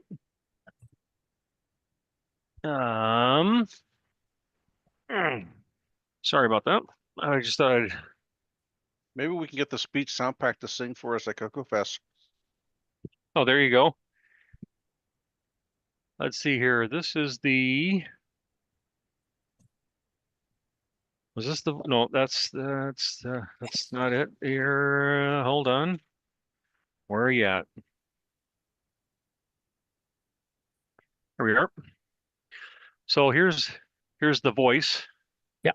And that was the cartridge that went along with it. And nope, stereo pack. Oh, I thought I had the other cartridge as well sitting by here, but it's not jumping out at me right at the moment here. Oh, and then that was the Real Talker, which was also another one that was available back in the time. So yeah, there's a few of them, and then Tandy brought out their SSP, which actually had a sound chip as well as speech. So I think that one kind of took over afterwards. But there was about a 3-year period of the third parties basically handling all the hardware voice synthesis. And then also here, another one that Spectrum Projects put out was this was a memory upgrade for the CoCo 2. It was I think you had to replace the two chips there. Oh, so the 4464 upgrade? Yeah, I believe so. That's what it is here. Yeah, so the later model CoCo 2s that had the option of doing a satellite board or 8, 1-bit chips or 4 4-bit chips, or 2 4-bit chips, sorry, to upgrade to 64K. It had the daughter board, and then it had the 2 sockets that kind of set in between. Yeah, where the daughter board was at. And then that's when they had that RAM emergency thing when that plant in Japan burned down or whatever, and then everybody was scrambling trying to get chips. So Tandy had to cover all the bases. Like, we can use any of these different kinds of chips if whatever comes out of the fire first. That was the stupidest thing. It was the plastic that they pot the things in plant burnt down. So they can make the RAM just fine, but they couldn't make the plastic to mold it into. Yeah, that was what the late 80s, I think that happened, or mid to late 80s, and that it affected everybody. IBM PCs, CoCos, everybody. All the RAM prices just doubled overnight. All the plastic chips died. Right? What's the other chip in the bag? Is it a ROM? I believe it's just a ROM chip there. It says Rev 1.3. Oh, that's Color Basic 1.3. I think 1.3 There's something you had to program the SAM to tell it what type of chips it was running, and I think you needed to be patched to handle the 2-chip. Yeah. Oh, so there's your upgrade. Okay. Yeah, 128 Nice. versus 256 refresh cycle. Nice. Yeah. Okay, and then the last thing I had here was this Color Pro series. Ah, Derringer. Yeah, remember them. So well enhanced here. So it was a. That's a database program, if I remember. Yep. And had the. Not quite Sculptor. But no, it's just a nice manual all laid out here in a nice 3-ring binder. So add that to the Derringer had a collection. wide variety of stuff. They did like the master handicapper for betting on horse races, and then they did a few games, and they did the databases. Like it was all over the place. They did absolutely everything. So, but for this week, that's all I got to show you guys. So thank you for letting me share a few things. Cool. It does look like you have some of those first issues you showed, though I don't think are on the archive, and I've never even seen some of them or even heard of them. So there's some, you might have some gold there. Yeah, we'll check it out and see what we got going on. We're gonna have to give you a week off for Christmas, so you just go and scan all these discs in and put them on the archive. I'm hoping to get a few days off between Christmas and New Year's, so we'll see what's going on. And along that lines, I do want to kind of just say thank you for everybody that's been following my eBay there. I've been slowly going through stuff as I've been talking about. And I had quite a number of CoCo 2s that I threw out there this past week, and I think all of them I had listed for $40 or less. So people have been scooping them up, and so trying to get these CoCos out there. Again, it's duplicates that I'm selling, but I'm going to be hopefully this weekend I'm going to be getting some CoCo 1s out there and some other hardware that I have duplicates of that I'm hoping to be able to share with folks there. Some things I am doing as an auction. Just because I really don't know what they're worth in the in the community, but like color computer 2s and 1s and stuff like that, I have a good idea what they're worth, and I'm definitely trying to stay below the curve on a lot of those there. And I hope that I'm being clear enough on the pages when I'm listing them for folks. I've been if there's video issues or keyboard issues or whatever, I'm trying to put that detail in the description so people know what they're getting. And if it works and it boots up, it's good. So hopefully people are enjoying them, and and I hope it from what I've seen, some of the names, I don't recognize everybody's names, but I'm certainly hoping that the people that are buying them are CoCo people, and they can enjoy them for years to come. Yeah, that's my hope too. I mean, I'm getting kind of tired of all the flippers. I mean, I understand why they do it, obviously, but I'd rather have an expanded community of people who are actually going to use the machines rather than just try to make a quick buck on them. Yep, I do recognize some of the names. So yes. Yeah, quick question for you. This is something that every so often comes up in my head, but since you seem to have this amazing ability to attract stuff that doesn't exist.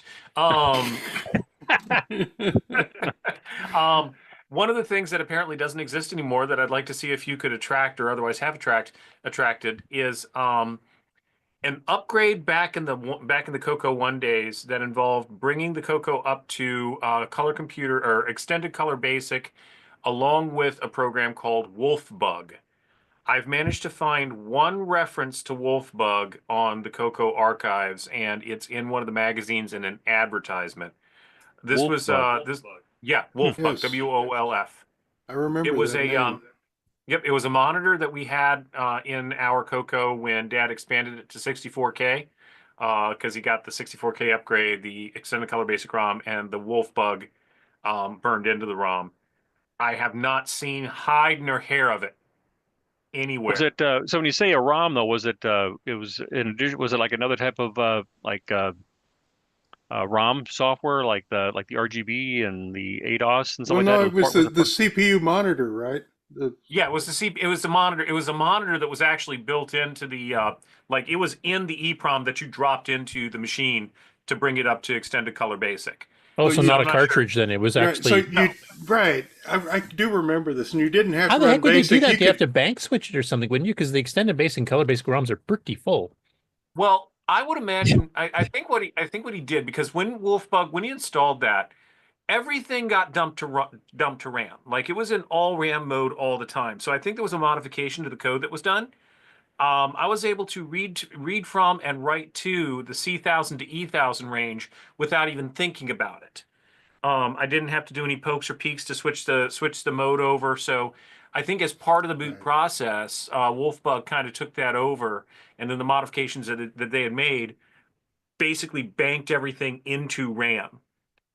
Okay, I mean, it makes sense because I mean you've got from basically from E000 up till F00. Well, yeah, the one way before that, that was basically available for free, and you could dump almost 8K of extra code there. I'm just trying to figure out how the ROM, because there's no extra address lines there. They would have had some extra hardware to flip banks of ROM to be able to even get to that. If you set it up, I mean, if you set it up so that if the ROMs were made in such a way that like you replace these, I'm not sure what the interrupt vector is, or what the interrupt vector would have been, but there's a way that you can do it so you can boot through, or something like that. Extended Color Basic does it. Like you put it in there and all of a sudden Extended Color Basic works. So imagine the same vectors that were being used to make Extended Color Basic work were the vectors that were being hooked by Wolfbug to go ahead and dump everything to RAM and get Wolfbug in there as a TSR, Okay. as terminating say By the way, William, anything in the chat is saying, I think I saw a manual for sale for Wolfbug with Commander Scott on eBay. I can't verify that or not because I have no idea, but I mean, recently or is he's not really saying. Oh, mind you, we just just pointed out, so we'll have to see. Yeah, they Right. got about a 20-30 second delay. We'll have to wait. I only remember the name because this is back in the day when monitors were a big deal. You didn't always have basic, and you needed to see a monitor just to check the RAM, make sure the thing's running, and yada yada.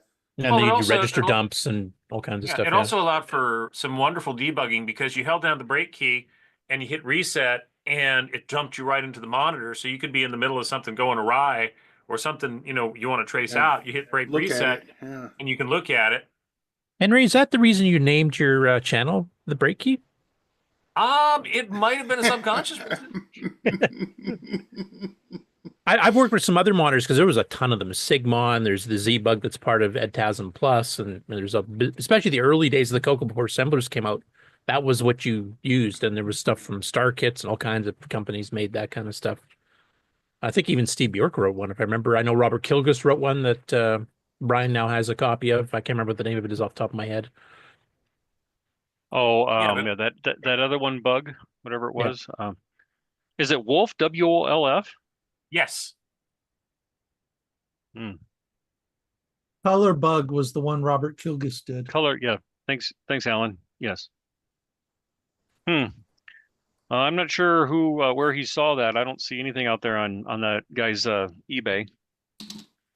Current or yeah, Williams actually added a bit in there. He says recently is when he saw it. I could be wrong looking it up now, and then he said might have been another seller, but it was last week or two that he saw the reference. It was called Wolfbug, all spelled together. Yep, WOLF Bug. I remember seeing an ad for it somewhere too. So it must have been, I can't remember if it was Rainbow or CCN or 6-8 Microjournal or what. WOLFBUG. Yeah, Wolfbug. I don't know. He's not. He said he's not finding it right now either. So I would guess that means it got sold or something. Or yeah, I'm looking at sold stuff as well for Wolfbug. But that's just something that I wanted to put on your radar because it might show up in a ROM or something like that in one of the machines that you grab, especially if it's like a D-board CoCo one. Okay. I'm not finding anything for Wolfbug. Yeah, you can probably check with Terry Steggy too, since he's got 56 extra CoCos he's got to go through too. So maybe he's got it.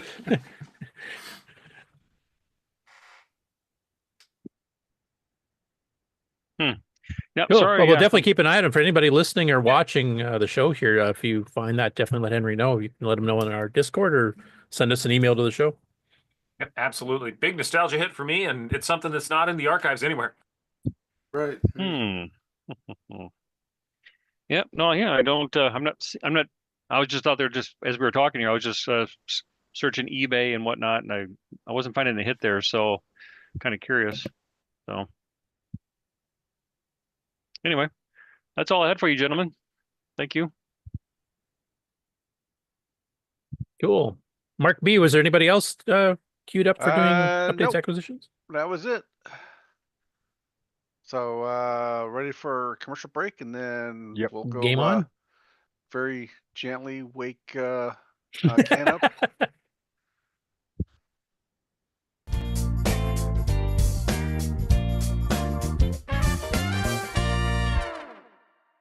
Hey, Amy. Hey, Taylor. We're watching the CoCoNation show. Yeah, we are. Woo! You should too.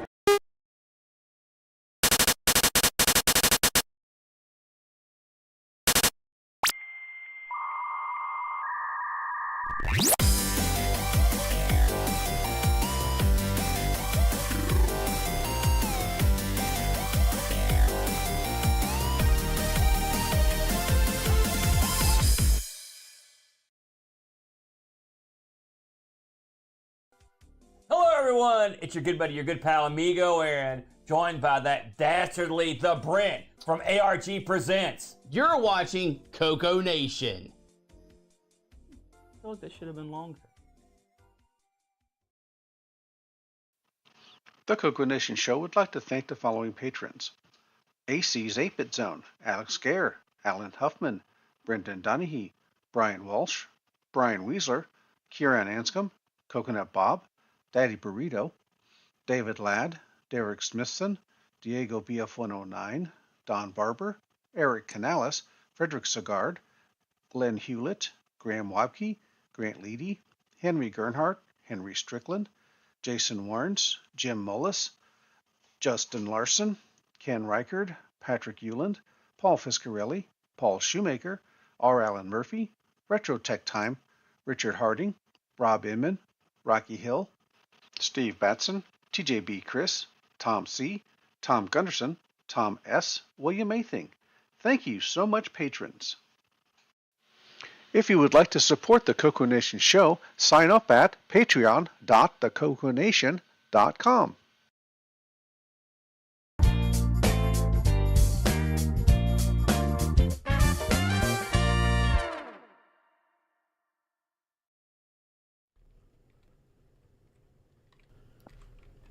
Well.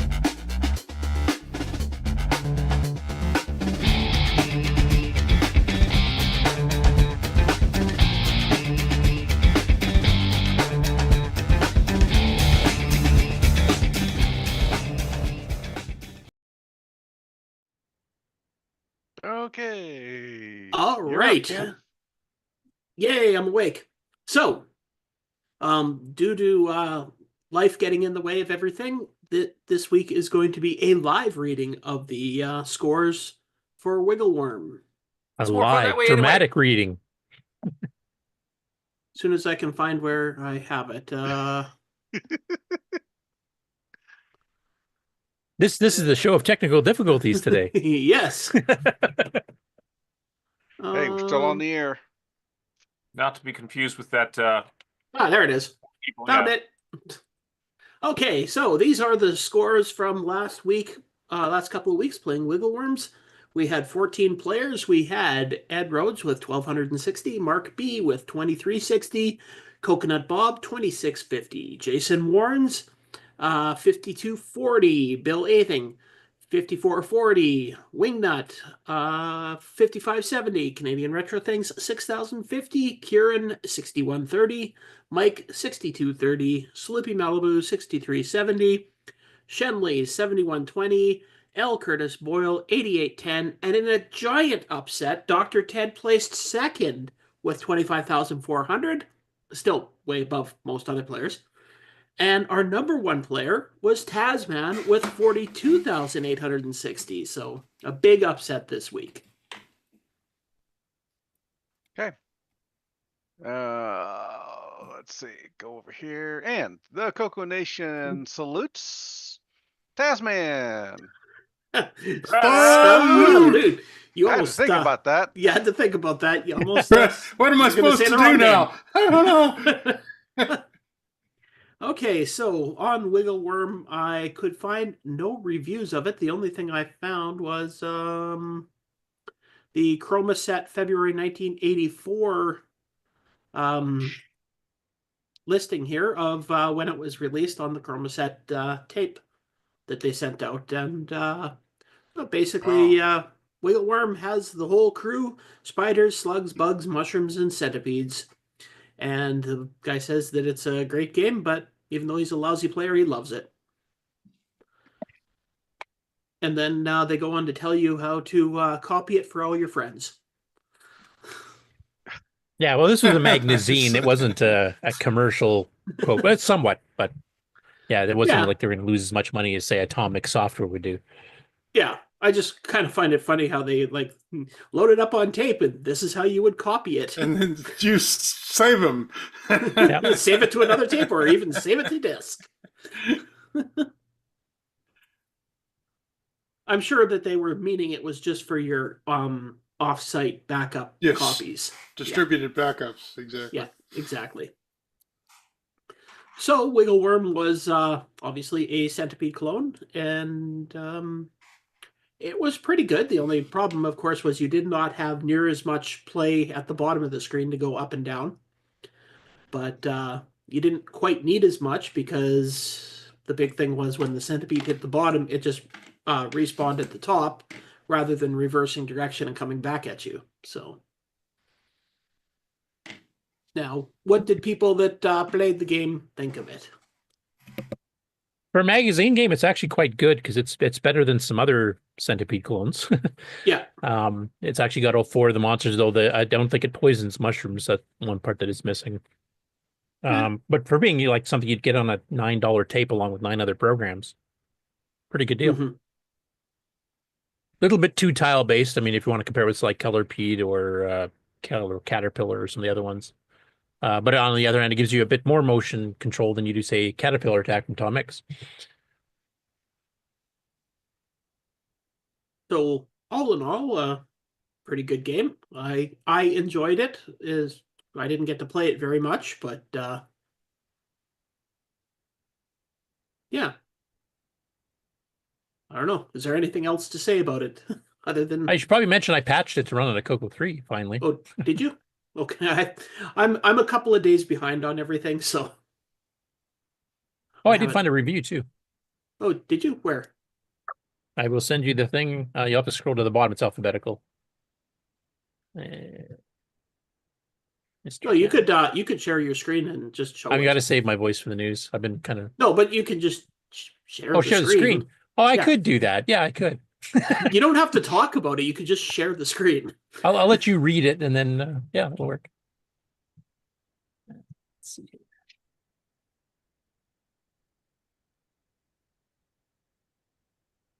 And while we wait about that, what the heck was our other game that we played?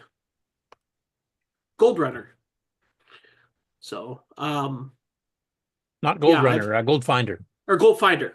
I have had no time to play that this week, so other than my first trying it out, which it was a pretty good load runner game. Little bits of difference, so. Okay. So another Centipede clone, this one coming relatively late in the CoCo's life. 1983 wasn't relatively late in the CoCo's life. Well, the CoCo 1 it is, because the 1983 is the last year the regular gray CoCos were sold, and then the 64K white CoCo was sold, I think, into early 84 before they switched completely to the CoCo 2. I'm assuming that's what he means. He's just meaning the CoCo 1's life, okay. Yeah. Yeah. It's still a pretty good adaptation. A few differences from the arcade and a few annoyances that keep it below the best of the CoCo class. It has all the basic elements of gameplay, graphics, speed, and so on. Sound is above average.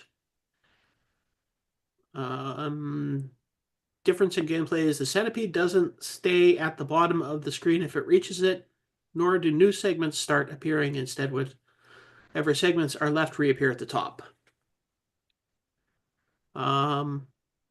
There are scorpions in the versions, but any mushrooms they touch don't change color, so you don't know if they're poisoned or not.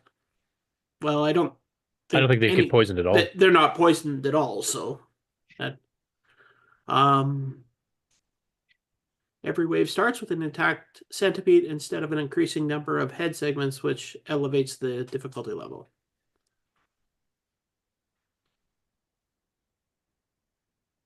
Oh, and the reviewer didn't even bother to look into it enough to see whether it was a commercial title or a monthly magazine or whatever. In his defense, his pages of reviews is icepeople.net. He did this 15, 20 years ago, maybe. Oh, okay. So a lot of the resources weren't up there. And actually, I got in contact with him recently because he had basically taken a job and moved to Alaska for like a decade and just didn't have time to do this. And he was actually considering maybe getting back into doing CoCo reviews again, maybe even expanding it to some of the CoCo 3 stuff. But I haven't heard anything on that since. I'm assuming he's probably too busy with in real life, kind of like you are. Although I think the title page said it was a chroma set, so that should give it away that it was a magazine title. He might have thought it was just a company name though, too. If you're not familiar with those tape magazines, you wouldn't know. I guess. Anyways, he gave it a B-, so that's pretty good. That's one of his better rankings. You have to be like a Donkey King to get higher than that. Better than most of my grades in school, so. Anyway, I'll stop sharing there. He's even got a screenshot on every game that he reviews here. He's got screenshots up too, which is cool. So, yeah, I quite enjoyed it, and I know a few people didn't like the kind of a little bit of the tile-basedness of it, which caused the game to be a little bit hard to center on things to shoot, but you know, that's part of an older game. That's just the way things are. Yeah, and it depends which ones. I mean, several of them were tile-based on the CoCo, like the first one, which was Caterpillar Attack by Tom Mix, which came out in June of '82 or something. That one's also tile-based completely. Color Caterpillar by Aardvark, on the other hand, is smooth, as is Color. Well, Colorpede's actually somewhat tile-based too, I guess, technically. Yeah, depending on which one. I mean, you got done multiple different ways, and there's a lot of Centipede clones in the CoCo, so I mean, you have a lot to try. Yeah, I didn't find this one that hard to play, but some people seem to have more of a problem with it than I did. So I had trouble playing it because I had to, my joystick adapter for running in VCC broke a while ago, so I've been having to play it with keyboard controls. That does kind of suck. Actually, I found the best way to play it if I was playing on an emulator is just to set the mouse as the joystick and use it. So I tried that, and I actually because I usually play VCC in a window so I can keep track of chat and stuff while I'm on the game on challenge. So as soon as I move my mouse a little bit off the window, all of a sudden it quits moving because it auto detects that I'm outside of the window now. So that's what really screwed me up on the mouse. So I ended up playing keyboard instead. Okay. Which wasn't much of an improvement. I miss being able to play with actual CoCo joysticks. All right, and as said, the other game that we played was Gold Finder, and anybody have anything to say about that game? Hopefully they do, because I didn't get a chance to play that one either, and I haven't played it in years.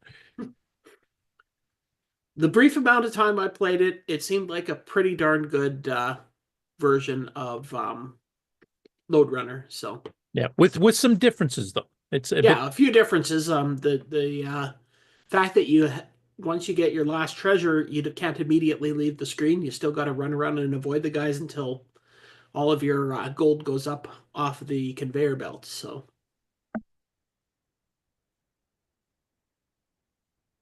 and also the bad guys don't pick up the gold, which makes the game a little bit easier than Lode Runner, because you don't have to try and figure out which guy has some of your gold when you don't have any left on the screen. Mark B, you did play this one. What did you think of it?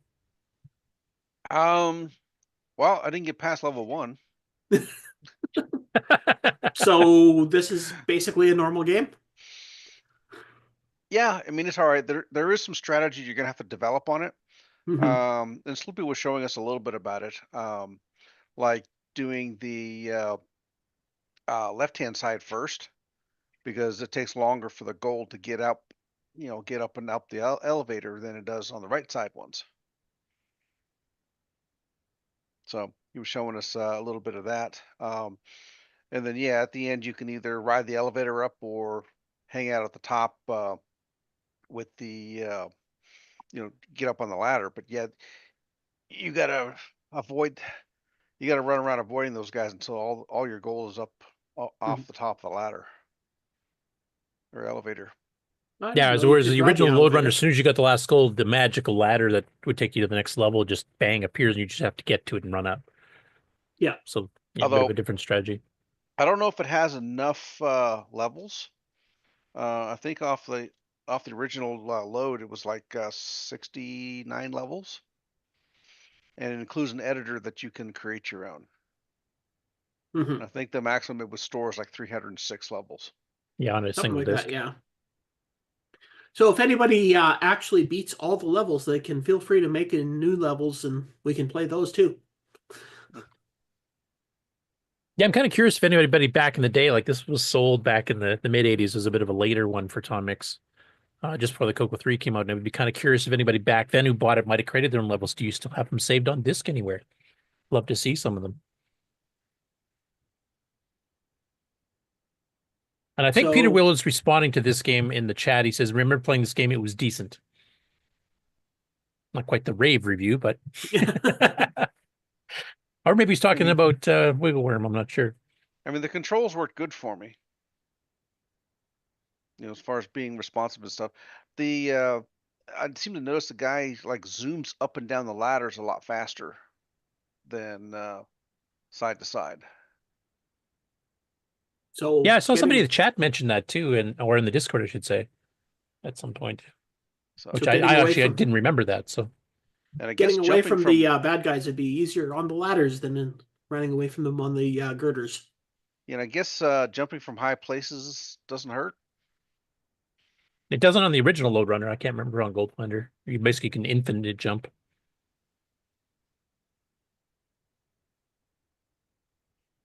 All right. Well, Gold Runner is going on for longer. So let's see. Well, on Thursday night, we had a live show, and I don't see Sloopy here to talk about it. Yeah, I see skipping out, not doing his job again. It's probably because he was up all night with wingnut. Oh, okay. We can excuse him then if he was helping doing upgrades. CoCo together, yeah. So that's a worthwhile cause. I wasn't there on Thursday night either. So, Mark, I see that you were there. How was the Thursday night live show? It was good. I was there for the first hour. I think we had 5 or 6 people playing at once. And then about an hour into it, of course, I did a dramatic reading. Oh, I see Jim gave up on playing the games and started playing Yep. What the heck is the name of that game?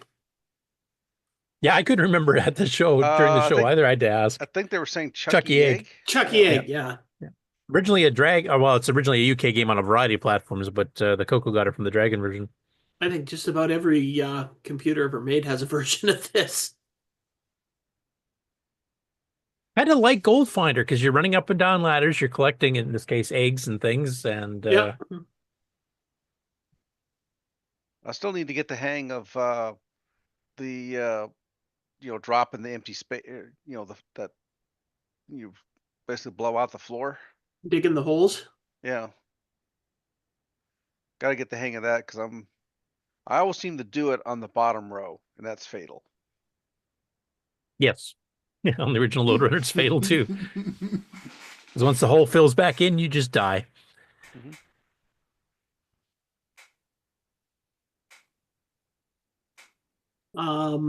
Yeah, so Thursday nights, generally I'm there on Thursday nights, but we have the show going on Thursday nights at 8 p.m. Eastern. 8 p.m. Eastern, and it's in the Discord channel, so you don't need to have anything to join except be on Discord. So you can play from the emulators built right into the CoCo archive, or you could have your own system set up, or however you want to do it.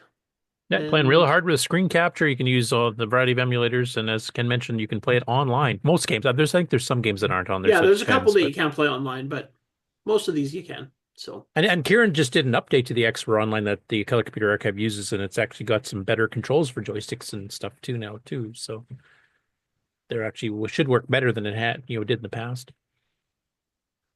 Great. So I hope to see everybody there on Thursday.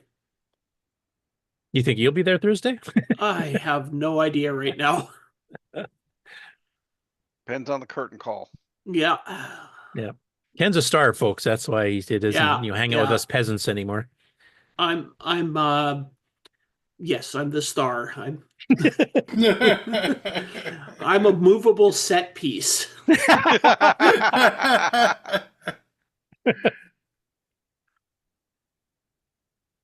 So I guess I will see if anybody knows what next week's game is going to be, because I did choose one this morning. I gave a suggestion to Sloopy in case you weren't able to make it, but now I don't have a clue what it's going to be.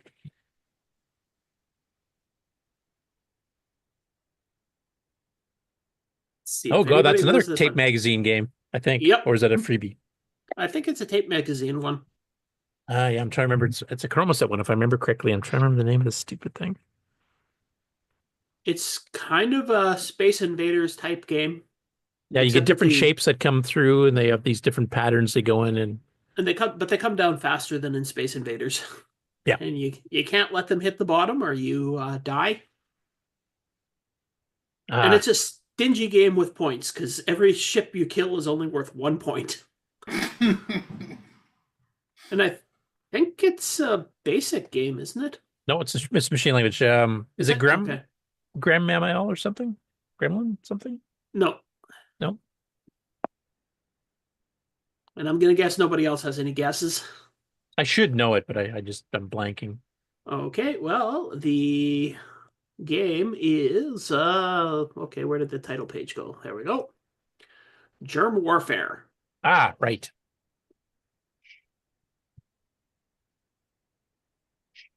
So. Okay, the sister game to Microbes. We're going to redo all the arcade games as germs. Yep. So, yeah. This one is available on the Color Computer Archive, and what is it? I think it takes... Is this one only a 4K game, or... I think it's 16, barely. That's a T&D one, too. It's not a Chromaset, right? Remember? I had this all ready, and now I can't find where I opened all the stuff, so... just give me a second. There we go. So it's Chromaset. September 1982, and it's 16K Color Computer 1, 2, or 3. Cool.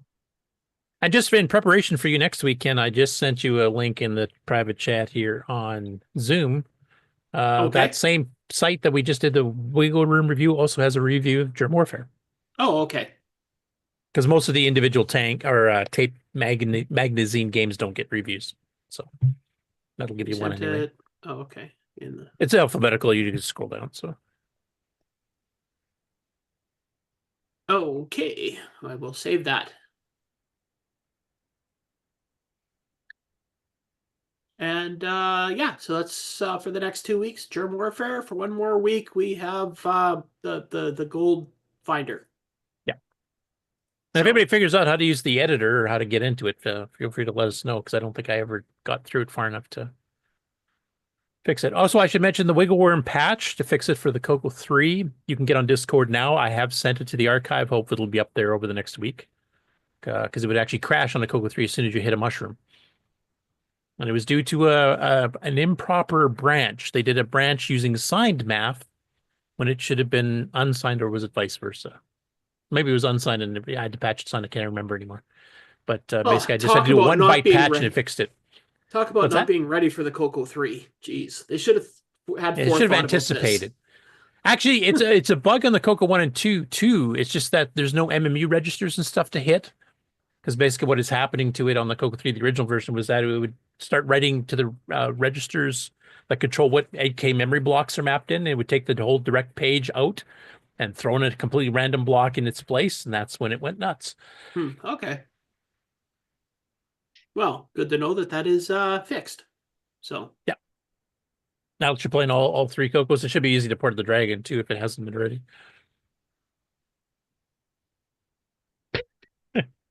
I'm not going to say that comment out loud, but I just laughed at what Mark Siegel said in the chat. Concerning this upcoming game. Right, you get waves of different aliens. You'll get to see a lot of different little low-res alien shapes coming at you. So, and they get really fast. Yeah. So the big thing is not letting them hit the bottom of the screen. You got to try and kill them before they get down there. So, yeah, it's a simple game, but it's kind of between Galaxians and Space Invaders because they come down at you in certain patterns, and then they pause for a little bit in a pattern, and then they come back down again, and some variety of the patterns and shapes that they use, and also what the actually physical appearance of the germs are. So it's a fun little game for a magazine game, kind of like Wiggle Worm was. Yeah. And it's small enough. I think it could have fit on 4K at one point, but I think by the time they published it, basically everybody had gotten 16K upgrades by then for the most part. So and also that they could make it disc friendly then, because the original 4K would definitely not be disc friendly. So I'm guessing that's probably what they did. It would make it's one that would make a good MC10 port into whoever does the other ones. Well, Jim's not a machine language programmer. He'd have to be for this one, but Simon or some of the other people have done these, ports of assembly language games. That definitely would be one that should fit quite easily on a MC10.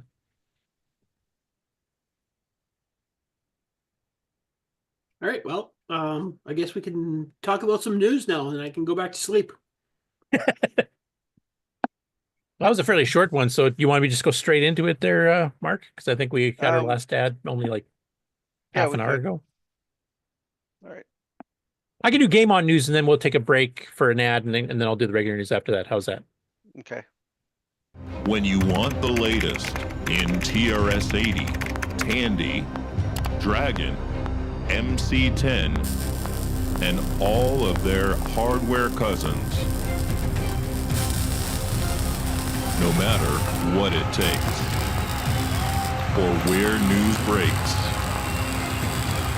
from around the world to your nation. The CoCoNation News with L Curtis Boyle.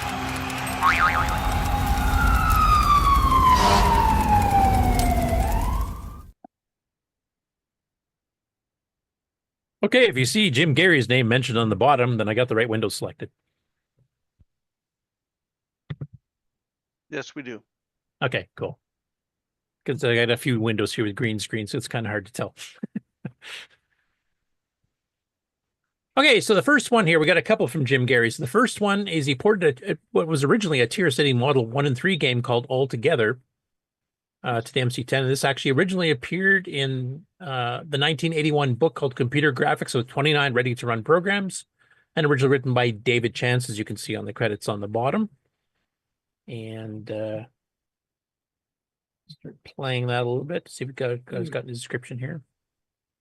Kind of a driving game. If I remember, I've seen something like this in one of the creative computing books too that just didn't have graphics at all. It was basically just text, and this has been a little bit enhanced. So this has got some hotkeys to move the car and accelerate, etc. Kind of blinky slow, but I think we've seen a lot of these on a lot of machines. I remember seeing some 4K ones on the CoCo that did similar to this too.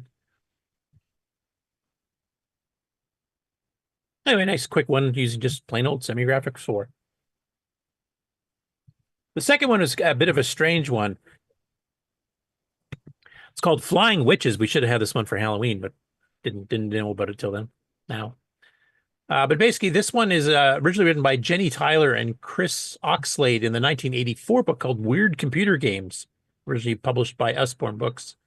It's done completely with text characters, but it's actually a side scroller where you have to fly down and pick up items that are scrolling by on the ground. And from watching it, I haven't played it or anything, but from watching it, I think you have to time it. I think you actually hit a button to go down, and then it actually flies down its own. It's not one you can steer it up and down as you're playing it, which makes it a bit more difficult, which you'll see just from the gameplay here. I'm hoping I'm getting this right here. That's what I'm gathering from watching the video. If Jim's in the chat, he can correct me if I'm wrong too. So you have to basically, I'll just pause. Whoops. Let's go back just a second here. It gives you a list of what to make a potion. You have to gather, in this particular case, 4 toes of newts, 2 eyes of lizards, 3 roots of ivy, and 4 brains of bats. So you actually have to skip over things if you're already like filled up to what your quote is for the spell or the potion. And you're it's drawing this little witch on a broom type thing for the audio listeners here. So it's made out of a dash, a capital Y, a dash, and an equal sign. And then you've got a little scrolling ground, which is just equal signs and greater than signs. And then you have the letters representing each of the 4 items. And you have to fly down and intercept and pick them up. And you have to get the right quantities of each to make the potion. But you can't get extras, otherwise you fail to make the potion. And the timing, like I said, if you could just fly down and stay there, you would just stay near the bottom, pop up to skip the ones you skip. So I'm guessing it randomly throws you up to a certain height, and then you have to try to hit a button to time the flight down to catch it. So actually it looks like a bit of a challenging, but it's all done in text, which is kind of an interesting way of doing it. This actually wouldn't make a bad little casual game in BASIC, I think, with graphics, actually, if somebody wants to upgrade it at some point.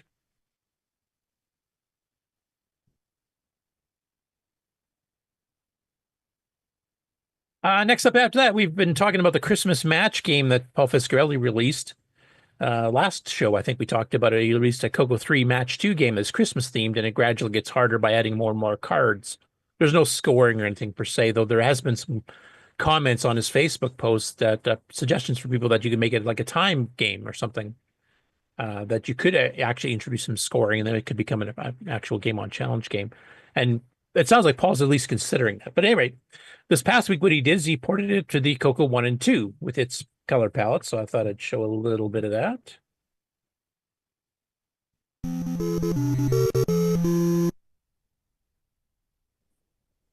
So it's got a nice little title screen, just like the CoCo 3 version does, with some Christmas lights and your little mitten that you can move around the screen, and then you click to start the game. Deals the cards out. You guys are hearing the sound, like the clicking and stuff from the cards? Oh, yep. Okay, good. And this is your standard match too, where you can turn over 2 cards at a time, and you have to try to find the exact same match. On later levels, it becomes a bit more complicated because they're not just unique. There's unique shapes in the first few levels, like as you can see here, like a Christmas tree and a reindeer and Santa and that kind of stuff. On later levels, there's a few things where you got Christmas trees of different colors, or sorry, Christmas presents with different colors. So it's the same shape, but the color is different. That subtly matters. But basically, if you've been kind of jealous that the CoCo 3 got a version of this game, well, now the CoCo 1 and 2 version got one as well, which is awesome. So you can go download that. Also on the itch.io page that Paul has, and you get the direct link from the show notes, which we always put on Discord. In fact, they're already up there for this episode if you want to go grab it. Free, no charge for this particular one. And if you have a dragon, Karen and Scum, first of all, I should show the itch.io page. Here's the old CoCo 3 version we showed last week. So obviously a lot more colorful, but it's the same resolution. And then there's the CoCo 1 and 2 version. But if you want the Dragon version, if you're on the World of Dragon forum archive, Karen already ported it to the Dragon. So you can actually download that version and play it directly on the Dragon as well. And I think somebody was talking about there might be an MC10 version coming out soon too. So that'd be cool, because most of Paul's casual games like this are designed for a lower res of 128 by 96 for color, which is a mode that actually will work in an MC10 with a 16K or higher RAM upgrade without any hardware modification. So this is definitely one that could be ported to that, and I think that is actually might be in the works already. Paul, correct me if I'm wrong. Next up, we've been talking over the last few weeks here. Paris Surratt has been taking a lot of his Super Sprite FM Plus versions of his AGD ported games, AGD being the game designing program for the Spectrum, and he's ported out of the couple 300 games that he's ported the CoCo in general and the Dragon in general. He ported a bunch over to the Super Sprite from Plus board, which is basically MSX hardware on a cart. So you get a graphics chip with hardware sprites and a sound chip with multiple voice music, etc. And over the past few weeks here, he's been changing the basic palette so it more closely matches the Spectrum versions compared to his original versions that he released a few years back. And he's got 55 games ported over. Excuse me. And now he's made what he calls the Big Pack. So this is a series of zip files you can download. You can get the Dragon versions, you can get the CoCo versions. So this basically has all 55 games in one zip. You don't have to go hunt down all the individual ones with 6 games apiece. He also has some extra zips here where you can get the docs for each, which explains like what the key controls and stuff are, what the object of the game is, etc. And then screenshots, which we've been showing on the show in the past few weeks. So if you want to just visually look through and see what looks like an interesting game to try out, you can just download that and kind of go through it. But at any rate, there's 55 games here with musical backgrounds and sound effects from an actual sound chip and 16 color graphics with hardware sprites and all kinds of stuff. So it's actually a pretty good chunk of software you can just download in one go for either the Dragon or a CoCo and play these enhanced games.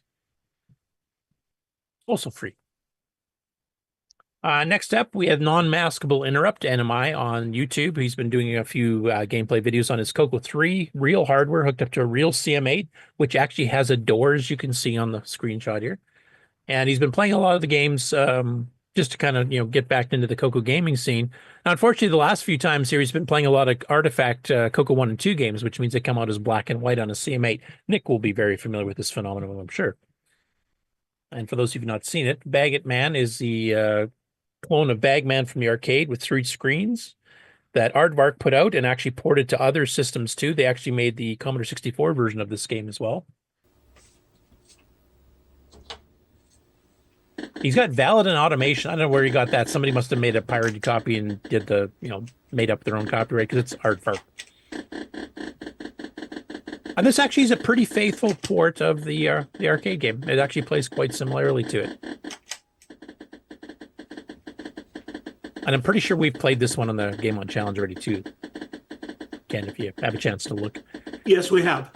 Okay. Next up, Jostive Fivezer. I hope I'm pronouncing that correctly on YouTube. He's been doing a lot of gameplay videos as well for the CoCo. He did 2 more this week. The first one is called Squeeze, and this is actually from one of the tape magazines as well. And it's actually written extended basic. It's not even ML. And I've actually played this game not too long ago when I was doing my entry for it on the games pages. It's actually a nice little game for extended basic. It was it doesn't try to do too much, but it's there's enough in the game to keep you busy. And this is another place where the I think the title page was hacked a bit. You can see the draw scaling there.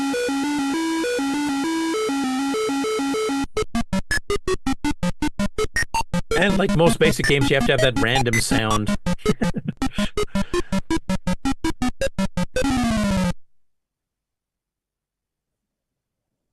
I'm trying to remember if this is Chromaset or T&D. It's one of the two, but I don't remember which one off the top of my head. So basically you have these rows and they're separated by lines of aliens attacking from both sides, and basically they edge towards the player in the middle. And you have to travel up and down between the different rows and then shoot them. And we'll skip a little bit ahead to the actual gameplay. So you're the center thing, the little orange thing, and you got these green aliens, and they're moving towards you. You have to move up and down and shoot them, and they start moving faster and faster as you get further into the game. I don't remember if he's playing this with a speed up poke or not. So this might be the slowest, or it might be a CoCo 1 and 2 speed up style. You can definitely double the speed of this on a CoCo 3 if you find it too slow. But to be honest, from when I remember playing it, these start moving fast enough that I wouldn't bother speeding it up. It's probably going to be fast enough as you go. This may be how I broke the door off my CM8 getting to the sound button. I think they just self-destructed after time anyway, didn't they?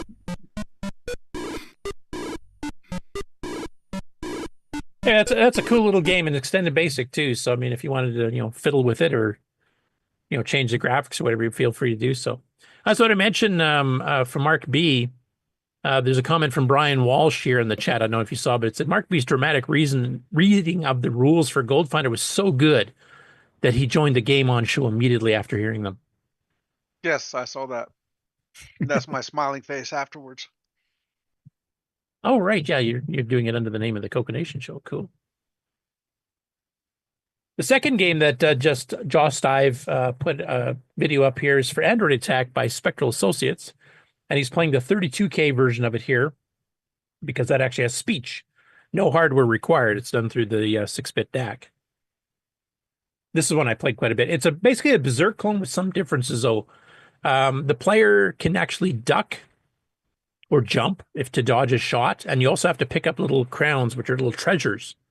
So that's a little bit different. Also, when you shoot the robots, they originally turn to a pile of, I don't know, radioactive goo or something, and then they become a ghost android that can travel through walls, but you can kill them in a single shot. So it's Berserk with some originality added to it, and plays a little bit different. If you want an actual clone of the arcade Berserk, I'd probably recommend the Mark Data one over this one. But if you want something a little bit different, this is a pretty cool version of it. So you can see with a little radioactive goo thing or whatever it is here, as you kill them. And then eventually that will mutate, as I just did there, into a ghost that will fire at you, but it can also travel through walls.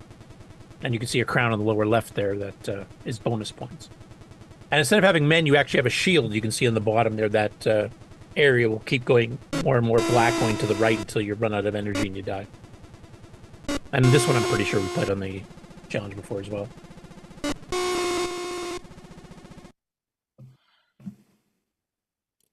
And then finally, Simon WGB, who actually was a guest on one of our Dragon specials a few years back. He does a lot of gameplay videos on Twitch and then saves the videos over to YouTube. One of the main machines that he goes back to all the time, because he does a lot of more modern stuff for, the more mainstream, is some Dragon stuff, because that's what he originally grew up with. So in this place here, I think he played 3 games. He usually plays a lot of his favorites. He doesn't seem to try too many of the new ones too often. But one that he played at the beginning here is one that he doesn't play as often, which is Wizard's Quest, which is kind of kind of a top view with a little bit of 3D perspective. I don't know how many of you have actually seen this one before. I don't think we played this one on the challenge. No, we have not, and it's a very hard game. Yes. Oh, shit. I messed up. But you're going through a lot of rooms, you're collecting items, you're shooting various kinds of monsters. There's power-ups and stuff you can get. There's some instructions at the beginning of the game itself, too. It even has some nice music. It's a game I plan on actually having on the Game On Challenge when I want to punish everybody. Right. Those rooms are tiny and stuff just comes right at you. Wow. Well, if you want to really punish people, I would make it mandatory if you have a CoCo 3, you have to play it at full double speed.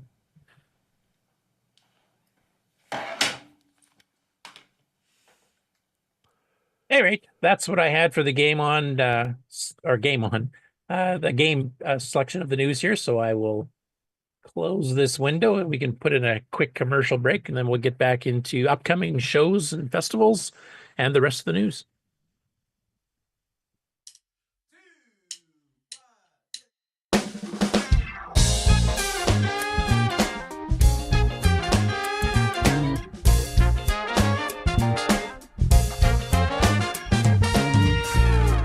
Hello, this is Mark Siegel, product manager for the Color Computer product line and designer of the Tandy Color Computer 3. And I'm proud to be a citizen of the CoCo Nation.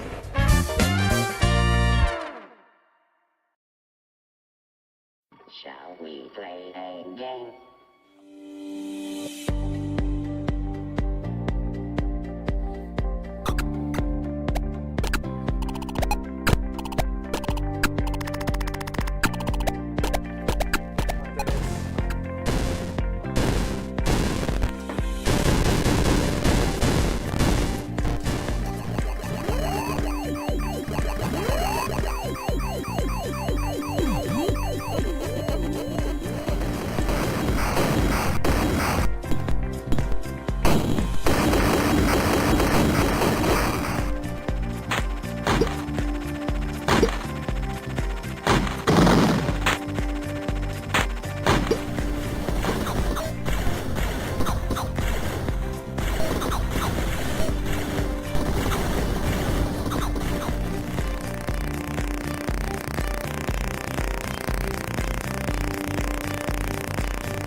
making games for the CoCo for over 35 years. Go to my CoCo Games website at www.nickmarentes.com for information and pricing of my later games, as well as downloads of many of my older games. CoCo 2's got personality, lots of practicality, fun, it's sensational, learn it's educational. CoCo 2's expandable, so easily commandable.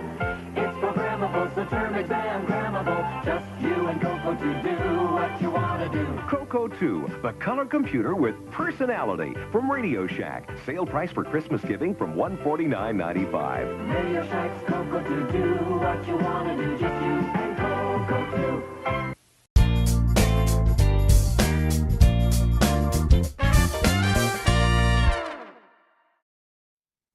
I have to check. I thought that was some. Anyway.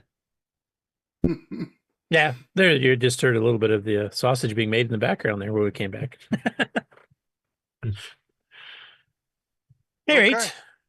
I will continue on now with the upcoming festival stuff, including one I've missed the last little while, which I'm planning on attending myself, actually, in January. So let me share my screen. And sausage it is.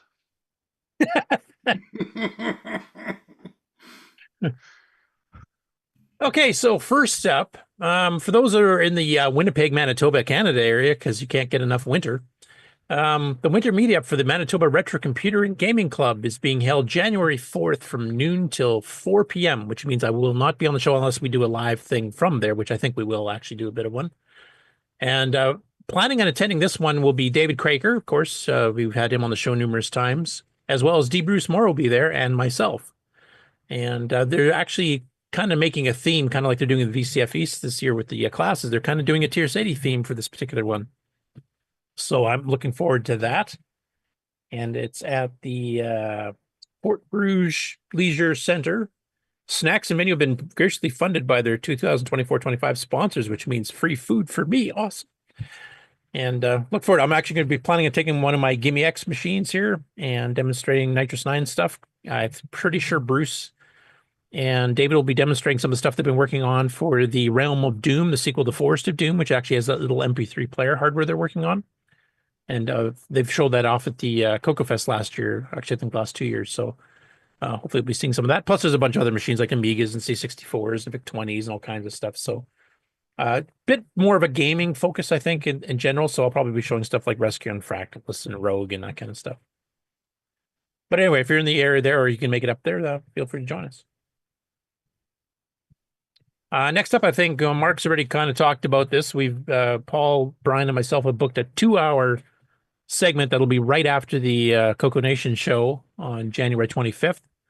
The CoCoNation show that particular day will be forced to stop at 3 hours, if you can believe it. I'm sure most of you don't. But yeah, we'll be doing our digital archaeology site, and as Mark mentioned, he's basically got a 12 to 14 hour slot, kind of, that entire day is set aside, and he's actually only got 5 1-hour slots left. And he's still got 3 people that have already kind of mentioned that they wouldn't mind a slot either. So it's running out if you want to get onto this. This is not strictly CoCo. There is some TRS-80, the Z80 based machines, etc. on there as well. And you could do Tandy 1000 and that kind of stuff too. It's basically a Tandy virtual fest this time. And I know the CoCo virtual fests have gone pretty well, so I'm looking forward to doing this. And I don't know if Brian and Paul and I will tease too much, but digital archaeology is basically working on data recovery. So we'll be covering some of that on the CoCo, but it's not as dry as it sounds.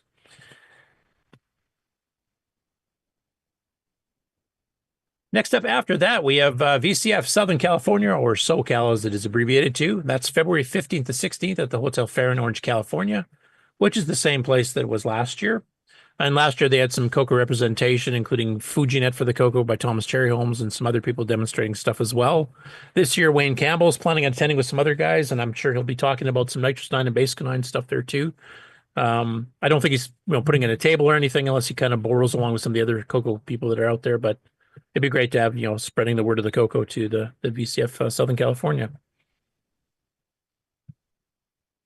Next up, we have VCF East. Now, since Henry's kind of talked about it a little bit, I think he's probably better qualified to talk about this one here. I will just mention that it's being held April 4th to 6th at the Info Age Science Museum in Wall, New Jersey. Since you've actually been to the show before and you're actively helping with coordinating stuff now for the classroom stuff, anything you wanted to add, Henry, about VCF East in general? Well, it's just a fun thing to go to. Sorry, folks, you caught me in the middle of doing something else. It's definitely a fun thing to go to. We got 3 days. So the Friday is generally for the people who are going to be exhibiting and also for the Uber nerds. It's Friday's big with talks and big with and big with the classrooms. So the classrooms are going to be more associated for those who are higher level in the tech tree. Saturday and Sunday is when they open up the exhibitor space so that you can walk through all that stuff. And we'll have those classes on Saturday and Sunday kind of mirrored. So yeah, it's a great time in general to go to VCF East, and there's a lot of stuff that can go on there. So yeah, by all means, if you can make it, great. If you can help, like I said, if you want to help with the CoCo classrooms, go ahead and hit me up either on the Discord or on my YouTube channel. Or, if you go to thebreakkey.com, you'll be able to contact me that way. And I'm definitely looking forward to the help. I'm looking forward to the show. Yeah, and I think I saw you already have some volunteers that have actually mentioned Henry, that they will help in whatever way they I can. believe, I think it's Henry. I'm not sure which Henry it is, but well, Henry Reichfeld, I know has mentioned it. Yeah, Henry Reichfeld, the guy who was showing off FujiNet back at CoCo Fest, he's offered to help. And let's see, there's another one who's offered to help that's been on the Discord. So yeah, I've got a few people who have offered to help. Is it Shenley that did? Yeah, Shenley. Yeah, so it's good to see that there's actually going to be a pretty big CoCo contingent out there that's, active in our Discord and familiar with. We must invade. Yeah, take over, I think is the proper terminology. Yeah, tell me about it. Next up after that, of course, is the big kahuna, the 33rd annual, not last, Chicago CoCo Fest. Of course, this is the one that all of us coconuts, I think, look forward to every year. I definitely will be at that one, too. You can already book the hotel at the special CoCo Fest rate, which is $122 a night for 2 queens or 1 king-size bed. And you can use that rate anywhere between May 2nd to 5th. So if you want to extend a visit, and tour Chicago a little bit outside of the show, you can do that as well. Bookings for tables was originally going to be in January, but Randy Weaver's doing a whole bunch of updates to the back end behind the scenes on the computer system. So they've now moved that to February 1st. So thanks, Grant, for letting me know about that. So if you want to book a table, you'll have to wait a little bit longer, but you can book the hotel right now if you wanted to. Now, I did notice that the website here, I think it still said January 1st here for the registration for the actual show, and that's now been bumped to February 1st. So anyway, there's a lot of cool stuff that be happening there. I know Brian's got some special stuff to show off, and hopefully I'll have the next version of Nitrous 9 EOU out by then as well. And Curtis, I just want to plug again the change this year that it's going to be all day Friday and all day Saturday. Oh, right. Yeah. So, I've usually mentioned that. I totally forgot about it today. Yep. So yeah, we've kind of shifted it down a day because there was some complaints. A lot of people, they're flying back to their, jobs and stuff on Monday, would leave, depending on when they could book flights. They would be leaving by noon, and they basically, if they were vendors, they would shut down, and then there would be nothing to show. And people that were trying to give seminars and stuff, half the people had already left. So we're hoping that this will make it a lot easier for more people to attend, both as vendors and as people giving seminars. Yep, give a little bit of breather room there, so it's not quite so jam-packed, and gives people. And more we still time have Sunday to actually tear down. So the people who are exhibiting, you basically get to exhibit, Friday and Saturday, and you still have the Sunday to tear things down. Right, and depending on the interest with people wanting tables, one thing that we're trying to do this year is to keep more of the vendors on the vendor floor, and then those of you that were at CoCo Fest last year or earlier this year. Across the hallway, we had one room that was kind of reserved for the auction items, and then we had one room that was overflow from the main room. Well, we've been able to acquire the room down the hall where we were doing the presentations. There's a room across the way. That's where we're going to be doing the auction items, like where that will actually be stored, which now gives us the 2 rooms across the way for overflow. So if we have enough interest, we'll have 2 full rooms that we can do for overflow for people that maybe just want to do, just want to have a table there for people to come and look and see what they're doing type of thing. And then, of course, have the main vendor floor where people that are wanting to sell, would have more room. So, and we're doing that, for one, just for simplicity for the auction, but then also too, and this is a good thing, we've been getting more and more vendors and people wanting to get tables. So and I think that's a reflection of the interest or increase in attendance we've been seeing consistently too over the past number of years. So. Yeah, I was going to ask you actually, because you guys have been meeting about this at the Glenside meetings here. A vendor doesn't have to be technically selling something. Like if you're just showing a free product, like say Nitrous 90AU, right? I'm assuming I can still be part of that. Like I'm not just using they the want to table do sit that. at. They just want to be able to have, they just want to be able to have more room for people that do want to sell to be on the main floor. So, Okay. I mean, I don't think we have enough vendors at this point in time to fill every table who's going to be selling. But we just wanted to be able to have that option to be able to have the people that want to be able to sell to be in the main area if possible, where there tends to be the greatest number of people. But there should be more than enough tables this year for everybody. Okay. And if we keep growing in attendance, which we have been the last number of years now here, eventually we'll have to expand to the pool area. Yeah. Yep. So, but there'll be more to come. Mix, cocoa and water. Yeah. Okay, the next one after that is VCF Southwest. This is the one in the home of Tandy in Fort Worth in Texas. And, Fort Worth, Dallas, I guess. It's at the Davidson Gundy Center in June 20th to 22nd at the University of Texas in Dallas. Tables and tickets will go on sale January 2025. I don't believe this one has been delayed as far as that goes. $20 per adult, $25 if bought at the door. So if you buy in advance, you save 20%. As adults, if you're a student, it's actually a bigger savings. It's $10 per student, $15 at the door. 17 and under are free with an accompanying adult. Tables are $50. Now, this is one that actually, of course, has a lot of the Tandy alumni there, and I'm hoping to meet them because this is one I'm planning on going down to along with Brian.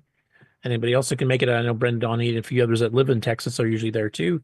And I'm hoping to meet people like Mark Siegel and Jerry Heap and others in person, which would be awesome. Maybe try to set up some interviews if I can, or even if it's just off the cuff type stuff, at least, have some stuff to talk about afterwards. So I'm looking forward to that one. I've never been to this one before. So actually, I've never been to a VCF before. This will be my first. And next after that, we've got one that Tim Linder and AJ are planning on attending this year, which is the Portland Retro Gaming Expo. Obviously, this is a lot more gaming oriented than a general computer show like VCF, but there's a pretty good sizable quantity of games on the CoCo as well, including some pretty original titles and some killer app style ones like Dungeons of Dagger, etc. So that one is being held October 17th to 19th of next year, which is about a month earlier than it was this year, at the Oregon Convention Center in Portland, Oregon. And I'm not sure if Tim and AJ are actually having a booth, which they have had in the past, or if they're just going to be at the show attending, but they are for sure going to be at the show. And that's the ones I've got for now. I will be announcing Boat Fest. I think they've got the change dates books. I just don't think they have a page to show yet. So once they got the have dates? that. What are the dates? What did Boat say? It's a different time because they're shifting it away from stuff like Father's Day and things. I'm trying to remember. Was it July? I'll have to ask him. I can't remember off the top of my head. He's put it on the Discord at one point. But I don't think they have a web page or any of the booking and stuff is set up. So I'm not going to really mention it until I just want to make sure I can book the dates. Yeah. I think it's a month after what it was last year, I think. But don't hold me to that. I'll have to check. But like I said, I don't think they've got the hotel pre-books where you get your discounts and all that stuff set up yet. So I'll probably wait till that's all ready to go. Geez, you're going to be attending a lot of shows this year. How many are you going to so far? 3 for sure? I want to hit Boat Fest. I want to hit Tandy Assembly. I want to hit VCF West if I can. VCF Midwest I can. Yeah, 5 maybe. You're going to need a tour bus pretty soon. I've been shopping. That's the reason I'm saving up for a camper and a truck over the next 2 years, because as of 2027, I plan on doing the same type of thing. Traveling road show. Okay, so on to the quote-unquote regular news. And let me share that screen.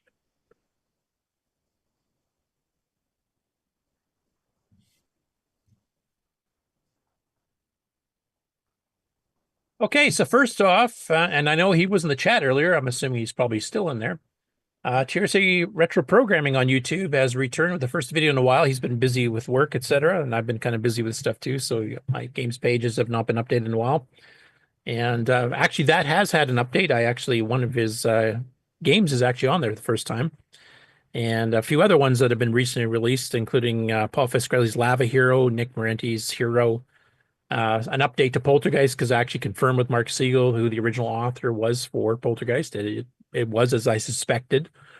And so I've actually put that verified on there. So anyway, the one he did, this one is actually a bit different for him. So it's not one of his original kind of learning basic and learning programming games and stuff in extended basic for the CoCo. But this is actually an educational game that was from a person named Angela Bradshaw originally in 1984. And this is originally from the book, The Color Computer Playground. And it's a subtraction educational game for kids with some graphic, enhancements to it. So I'll play a little bit because he typed it in, kind of figured it out. I think I remember correctly, and correct me if I'm wrong, TRS-80 Programming, I think you actually had to correct a typo or two in the original book. We merged with this program, and I haven't even looked at it. It's a little bit early in my plan here. Disappearing ghosts. Count the ghosts. So these are the ghosts and like little tombstones. So there's 10 across. So this would be 13. Each row is 10. And these are the ghosts, obviously. It's done in text screen graphics. Here they are again. Now, some of them. So wait, what it does is it presents you with two different quantities, and then you have to do the subtraction as a learning child type thing. And then you have to punch in how many ghosts will be left over after you subtract the second screen of ghosts from the first screen of ghosts. I thought it was a rather interesting presentation to do subtraction. Especially on separate screens, you have to kind of do some memory stuff too. So when I get my Alzheimer's, I'll be playing this a lot here just to keep my brain sharp. That's my plan anyway. Anyway, it was kind of interesting seeing him actually working with A, educational software, and B, working with, a program by somebody else, and then kind of going through, the typing it in and figuring out how it works and et cetera. So it was kind of a different take. And he's actually sent me a copy of the demo version of Ghost Saga, Tales of Suburbia, which I'll hopefully be testing this weekend finally, because he sent it to me several months ago. But his Ghost Rush is actually available on my site now, so there's a few updates you can go grab off my game site. And then I plan on also catching up some older games, because I was actually trying to do some stuff from Chronological Gaming as well. 1983. I think I'm in June of 83 or something.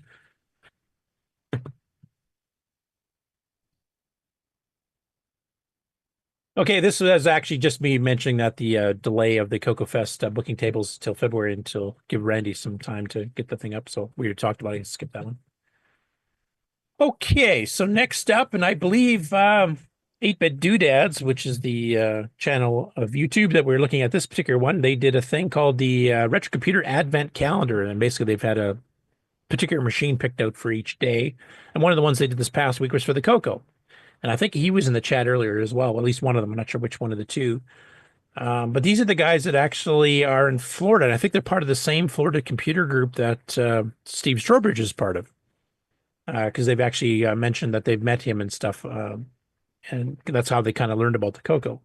So I'll play just a little clip at the beginning here, just to kind of give you a feel. Not everything they said was entirely accurate, but they weren't CoCo owners before. They're kind of going by, I think, memory talking to Steve type thing. But it's good to see, people becoming aware and showing, computers that they haven't experienced before. Hey, everybody, it's Patrick. And I'm Greg. With the next in our series of Advent Calendar Reveals featuring retro computers that we've all used. All right, excellent. What do we have today, Patrick?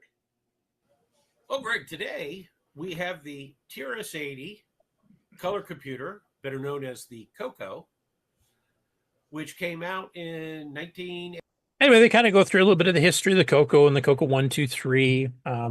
They pulled one of the nice ads here too. It's actually one of the CoCo ones, I think just after the 32K was released.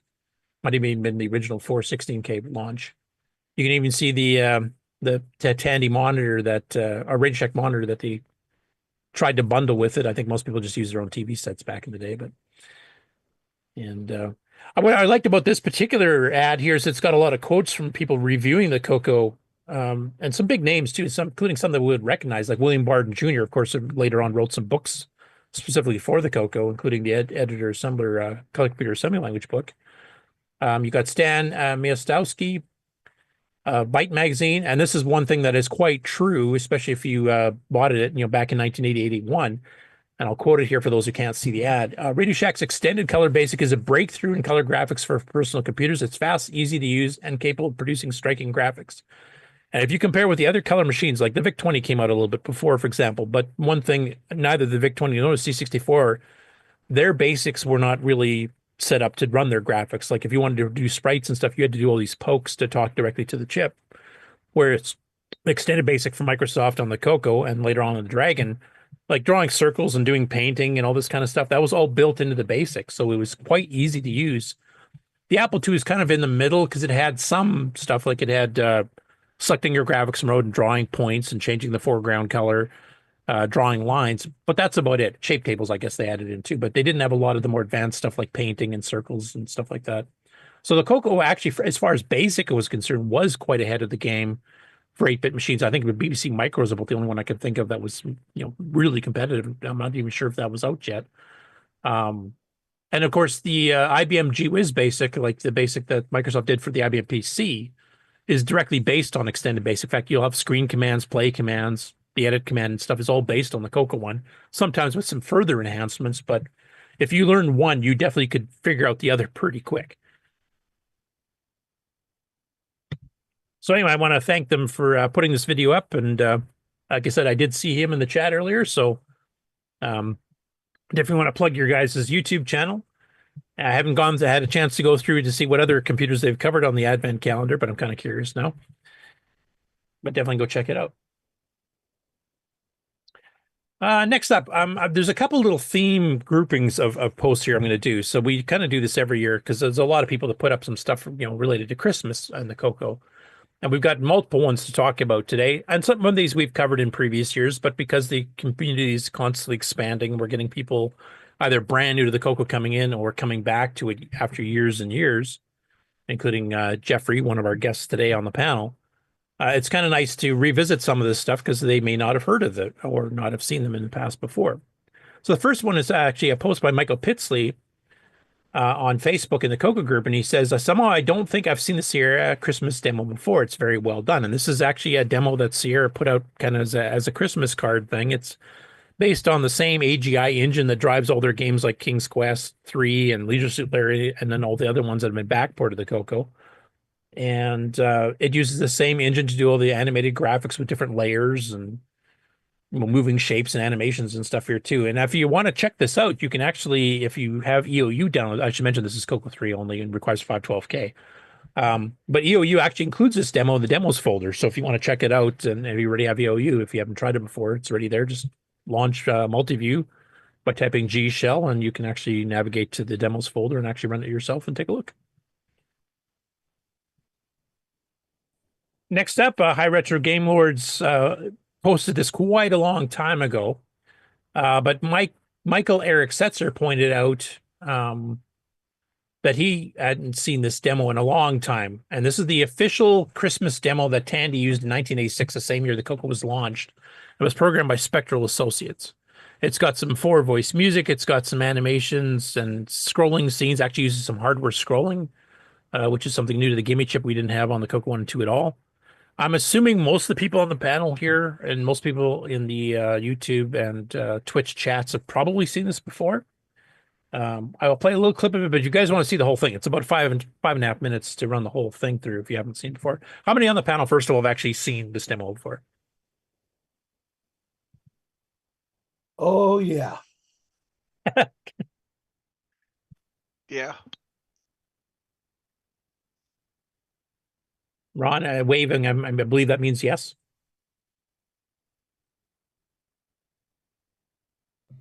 There's the splash screen giving you the authors and Spectral Associates.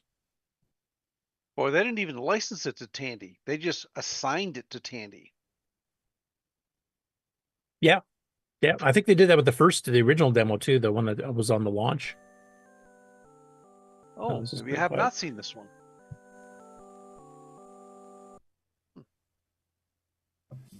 You want me to play the whole thing then?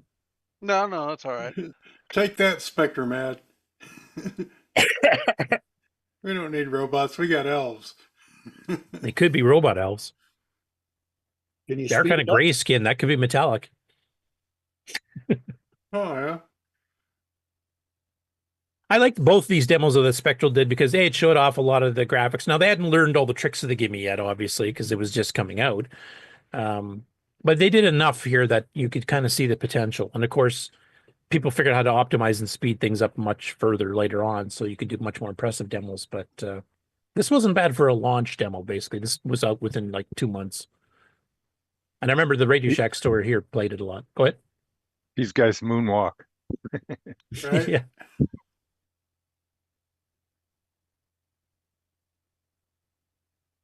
Yeah, loading up. For the audio listeners here, the elves are loading up a Radio Shack truck off the dock.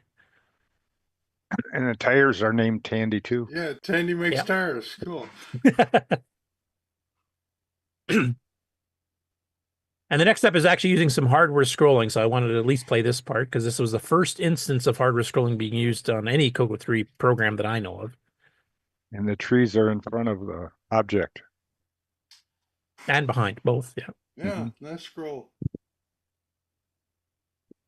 And like most Spectral demos, they threw in like little niceties and little funny bits. The original one had a guy getting his dog running away when he's walking him. And here you see a dog in the middle of the road and he comes running out to rescue his dog and put him back on the leash and then to finish his walk. One of the guys at Spectral must have had a dog that he really liked because they put that in both their demos. Isn't that the dog from the first demo and he's finally catching it now? It could be. Oh, it took him from summer to winter to do it, but I never thought of that. But yeah, that's quite possible. It's got good suspension. There he's at the Radio Shack store, and they're coming to bring some stock of CoCo 3s, etc., and all the peripherals into the store. And they must have used the side door on the truck because they didn't go to the back. Yeah, I noticed that too. Yep. Well, some of those trucks had those sliding doors on the side, so that could be. The heck, I'm going to play the whole thing. Sorry, Mark. Yeah, might as well. Because I think some people haven't seen it before. So now here Santa drops off a gift, but he takes a CoCo 3 in return. So I think he got the better end of the deal. Depends on if there's a stack of 20s in there. No, Yeah, do you notice the recursion of the demo in that scene? I noticed. What do you mean by recursion of the demo? The demo, that scene in the demo had that scene in the demo on the demo in CoCo 3 in the scene. Oh, okay. Yeah. Nice. And for the audio listeners here, Santa's taking off with his line of reindeer going up over the mountains. You can see the moon. There's even some real constellations. You can see the Little Dipper with the North Star to the right of the moon, for example. Yeah. And there's green cheese on the moon. Yeah, I mean, they have gray enabled in this color palette. I don't know why they put all the green in the moon. You know, if you look careful, it looks like a mouse on there. On the moon. Yeah, I know some people said that about the real one. I don't really see that myself, but I kind of see where it is. Yeah. And here you can see a cat who's so nice by the fire there that he's ignoring the mouse completely as it crawls into the Christmas tree. That's a nice palette animation here. This you could literally do in BASIC.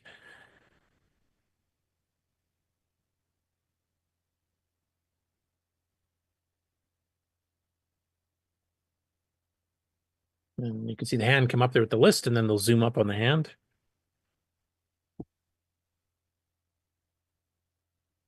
Kind of sucks though that you wrapped up a Candy Color Computer 3 box just with a bow. You can actually see what it is. No surprise.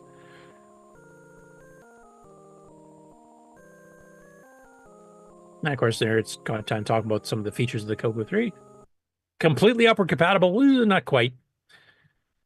Probably about 95, 97%, but. And it was not priced at $100 at launch, but there was some hidden key sequences that both demos had that Radio Shack Manager could go in if they had a sale, or if the price changed, they could actually change the price. I think it launched the CoCo 3 in the States. It was what, $219 for the 128K, I think. I know it was $329 in Canada. And then by the time they shut them down, I think it was like $99 or something. Anyway, that's the CoCo 3 Christmas demo from Spectral. The next two here, I think David Ladd played these last year, so I won't play them. These are longer too. These are like 16 minutes and 27 minutes. But if you want something to run in the background and you have a CoCo 1 or 2, this actually has some graphics images. Some are static, some are slightly animated, and also some 4-voice music of various Christmas songs and carols. So you can kind of let it run almost as a screensaver in the background if you wanted to. And these were actually put out by a company that did CoCo software back in the mid-'80s. So I remember seeing the ads for these in Rainbow, and they use a ton of artifacting colors, so these would look absolutely gross for Nick. And they even have an option for the stereo sound pack. I think originally it was Speech Systems stereo pack, and then eventually patched for the Orc 90.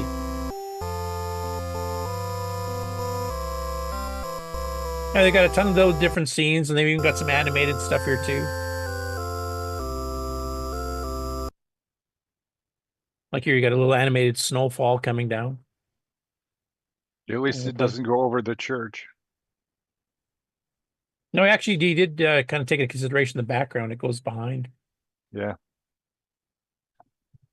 There's another little static image.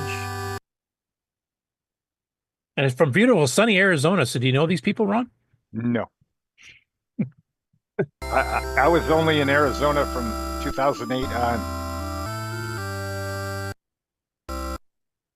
You can see another animated tree with blinking lights and candles in the fireplace, which looks pretty good. Yeah. Snow falling in the window. Kind of reminiscent of the Spectral demo. I wonder if they were inspired by this, actually, because this came out a year before.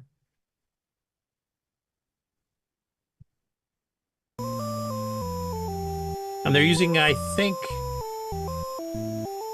not Musica 2, but Lyra, however you want to pronounce it. I think that's what they use for the music. Because they actually have some waveform changes. It's not always the same standard organ sound. But some nicely well done graphics for the CoCo 1 and 2. A lot of artifact colors. You're seeing some of the purples, you're seeing some of the yellows. Not the standard, black, white, blue, red type thing.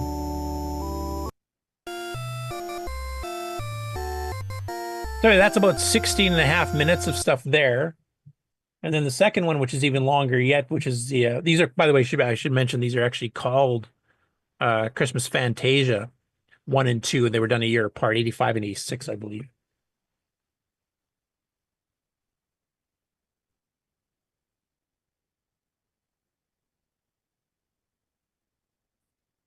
Maybe it has a thing, you press reset, type run 100 to switch the artifact colors if they're wrong.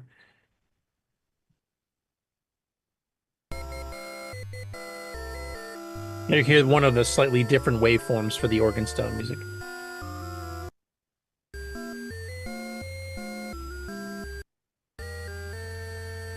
But like I said, nicely done graphics, and if you can just run this in the background, if you actually download, these are actually available on the Color Computer Archive as well. You basically put in one floppy disk and you get like half an hour of various Christmas songs without you having to even reload the program. It's just all automatic. And one of these has some vertical scrolling too, using hardware. I'm just remember what that is. I think this one here. There's some old play command. It actually scrolls through a little, following a river from a house type thing, going past a church and another house while it's playing. So it's actually two P Mode 4 screens combined.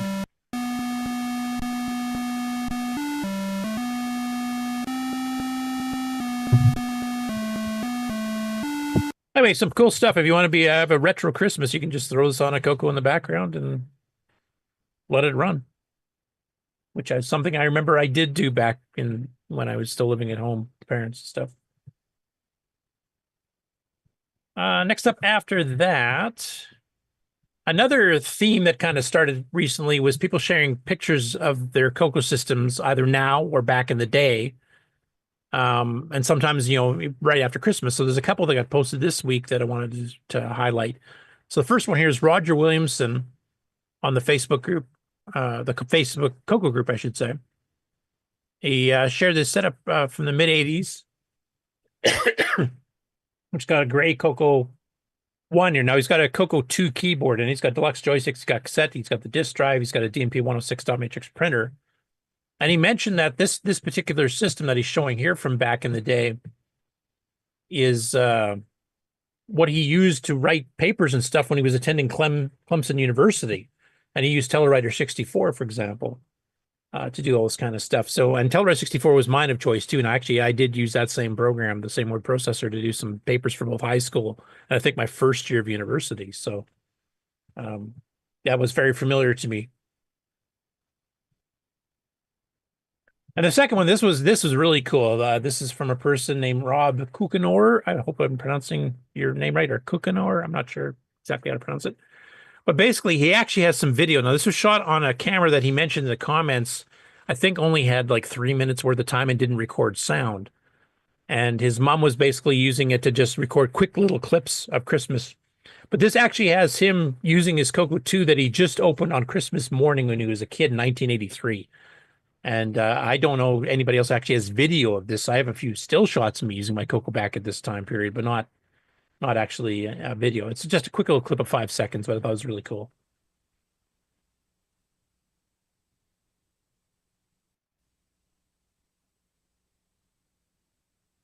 And you can already see he's got it hooked up to the TV and ready to go. He's ready to learn. We call that 8mm film. Sorry, was that Jeff? My grandmother had one of those cameras. It had, I think it was a 5,000 watt light on it, because it would actually burn your skin if you were exposed too long. She would haul that out at Christmas time. Yeah, I didn't get my first video camera till like the 90s.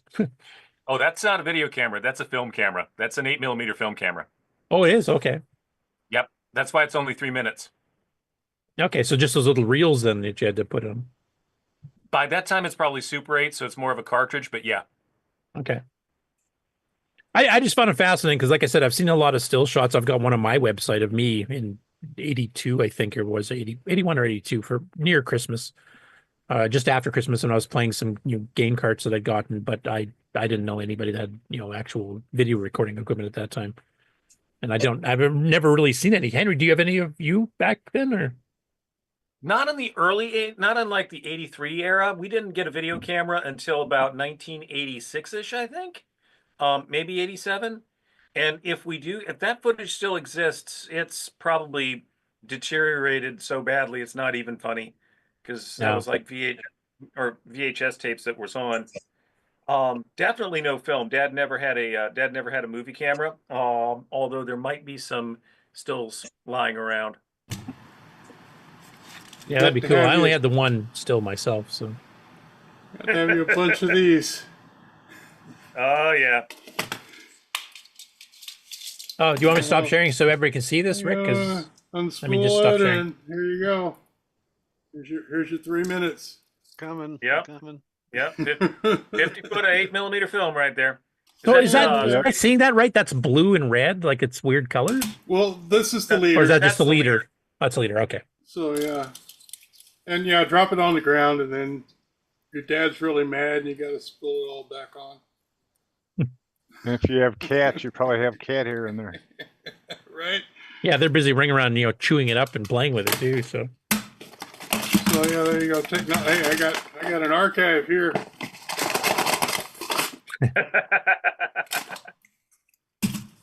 Got some comments from David Lord about this too. He says, my dad had those spotlights. I think they were called Solar Flare 2000s.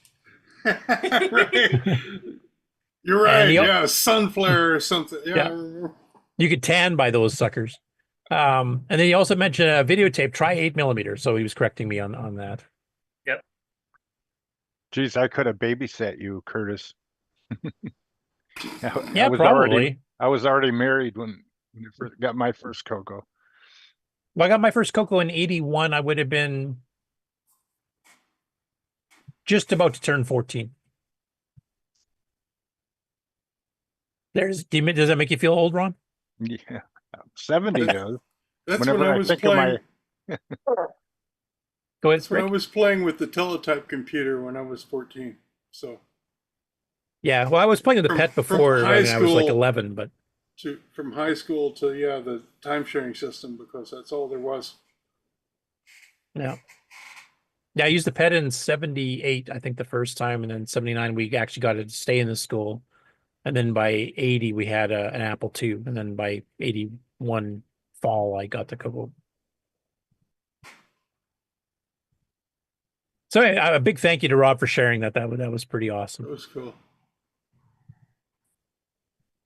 Next up, this was posted by a couple of people that I saw. But basically, it's a product being sold. It's a 64K Color Computer 2 coffee mug. Now the price here is shown in Canadian, which you can definitely drop that down for American. It seems a bit expensive for coffee mugs. I'd mind you, maybe inflation's kind of hit them. I haven't really looked at coffee mugs lately for custom made ones, and but it's a really nicely designed one. It actually looks pretty decent. It's got Tandy computer products in both sides, quite large in black and white. And then it's got the Tandy Color Computer 2 64K logo with the 3 color bars, kind of as little strips on in between the two halves, basically. So I noticed that since I first saw this story a couple days ago, that the number left in stock is actually lower. So some have been bought since I first found this.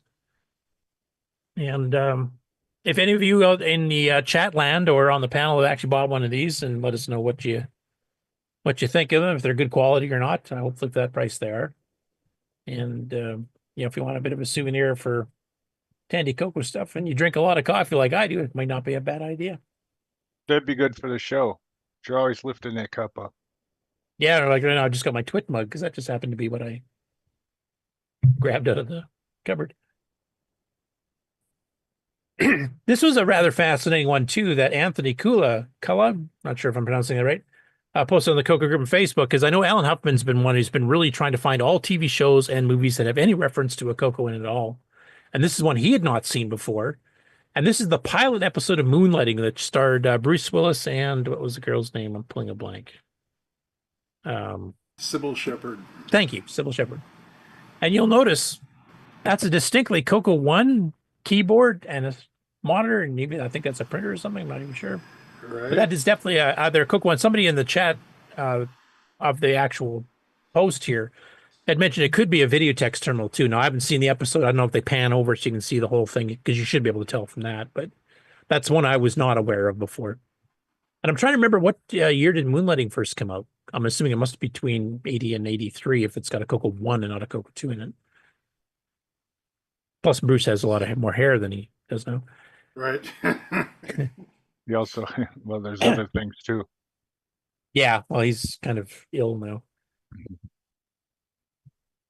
But that was kind of interesting. I was not aware of that one. That pilot episode of Moonlighting actually has a CoCo 1 in the background. Didn't someone have a site with all the Yes. CoCo sightings on it? Who was that? Remember? I'm trying to remember.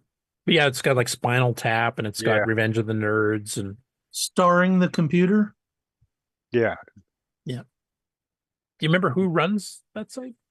Who runs it? No, I just Starring the Computer was the site that I thought it was. Yeah, it was among other ones, I guess. Yeah, it's pretty cool.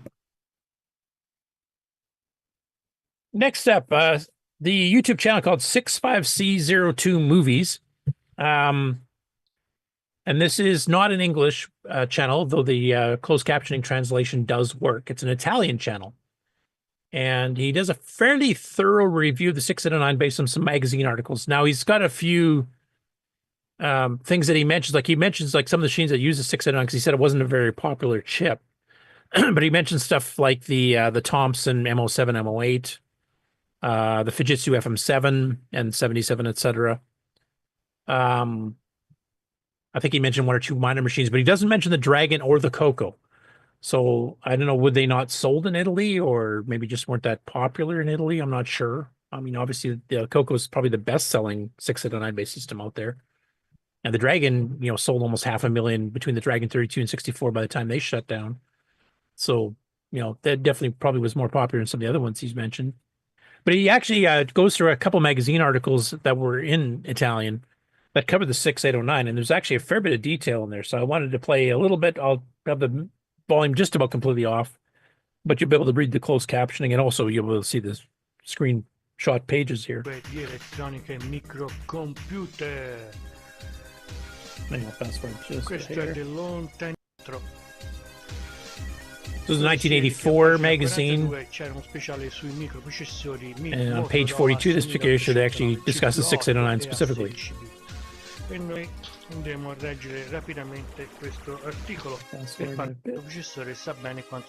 here's the start of the article itself. Some of it you can kind of pick up even as English speakers just from reading it. But it goes into a fair bit of detail. Like it actually goes through like the chip pinouts, diagrams of how to set out the registers work, code flags.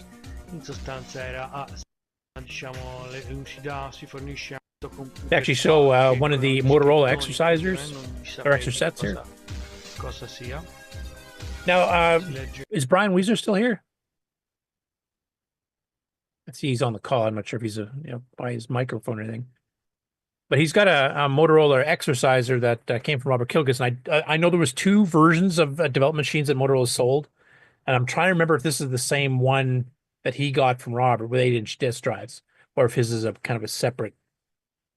There's another version of it that's a bit more separate pieces that you put together type thing. So, Brian, if you come back here, before we get too far on, then I'll. Didn't Stevie Stroh have one? Yep. And I'm trying to remember if it was the same one as Brian or if he had the other one. Because there's two basic models. I don't know. And he's even got Lance Leventhal's 69 book here, you can see in the background. You notice when the guy's in the window there talking, he's, Italians use their hands. So I understand them pretty good with his hands going. Well, you're Italian too, Italian descent. So yeah, you got a built-in genetic way to figure that stuff out, right? And here's a mini micro 6809, basically a single motherboard, a small board computer type thing that we've seen numerous new projects using 6809s and 609s for. But here's one from way back in '84. 6522 chips. It looks like it's got on here. Packing chips up like that in '84 was quite the skill. Yeah. I mean, where are the a lot of rooting traces? here. Has anybody here heard of the mini micro 6809 board? No. I don't know if this was a European thing. I mean, it's in English, so it probably could have been a North American one imported there. I don't know. It's revision 1.1, so it was actually around for at least a couple of revisions. Anyway, it's a pretty interesting one. So, I mean, it doesn't sound like he's as impressed, probably because it didn't have that big of a market. He was mentioning how much the 6502 outsold, which is absolutely true. He does mention that this was much more powerful, which I think is the whole point of this article in the magazine, is trying to kind of basically prove as well. But it's interesting to see what the Italian take was on it. Next up, we have Jim Gary did an MC10 conversion of a program called Sphere, which first appeared in Color Q magazine, the December-January '82 issue. I'm not sure if that means December '82, January '83, or December '81 and January '82. Not sure which one. This is a magazine that was written for the CompuColor 2 computer, which, if I remember, the CompuColor was the very first color computer that a home user could buy. Correct me if I'm wrong, if any of you guys know for sure, but I seem to recall reading that somewhere. Because I think the original CompuColor, I think, came out in 77 or 78, I think, if I remember. Anyway, this is a conversion of a program to the MC10 using some low-res graphics to draw a sphere. It's not that long of a video, so I'll just let it play.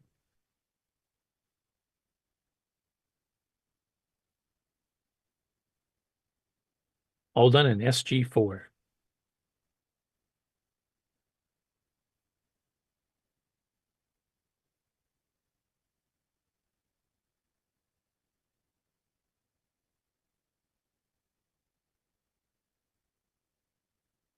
If you stand far away from the screen, it looks more impressive. You can tell what it is. Not a bad rendition overall. No, for 64 by 32 two color, it's not bad at all. It's basically using math with it. Yeah. Yeah, a lot of sine and cosine, I'd imagine. Mm-hmm. Stuff we never used from school. All the people here that had the old HP calculators, I'm sure they did use it quite a bit. The next one is actually, this was pointed to me by Jim Gary he posted this in the MC10 group on Facebook, but it's actually a Chess AI article by the University of Waterloo, which, correct me if I'm wrong, but I believe that's where the World of Retro Computing that Frank let us see here a few weeks back. I think that's them. And basically what he did there is they took a standalone chess game machine that Radio Shack sold in 1996, I think it was. Yes, 1996, called the Master 2200X chess computer. And if you scroll down, you'll be able to see this is what it looked like. And it was one of the ones where you basically punched in your moves and you would play chess against the computer. What they decided to do here as a little experiment to write this article was they took this computer chess program that's built into the actual chess thing. It's got its own chessboard plus buttons and stuff to keep track of moves and tell you what move the computer made. You had to move the pieces around yourself. They pitted it against a MC10 chess program, and they put both of them on the lowest skill level and they decided to see which one would win. And surprisingly enough, considering the MC10 one was written in like 1984 or something like that, versus the 1996 level, desktop separate chess playing machine, the MC10 beat it.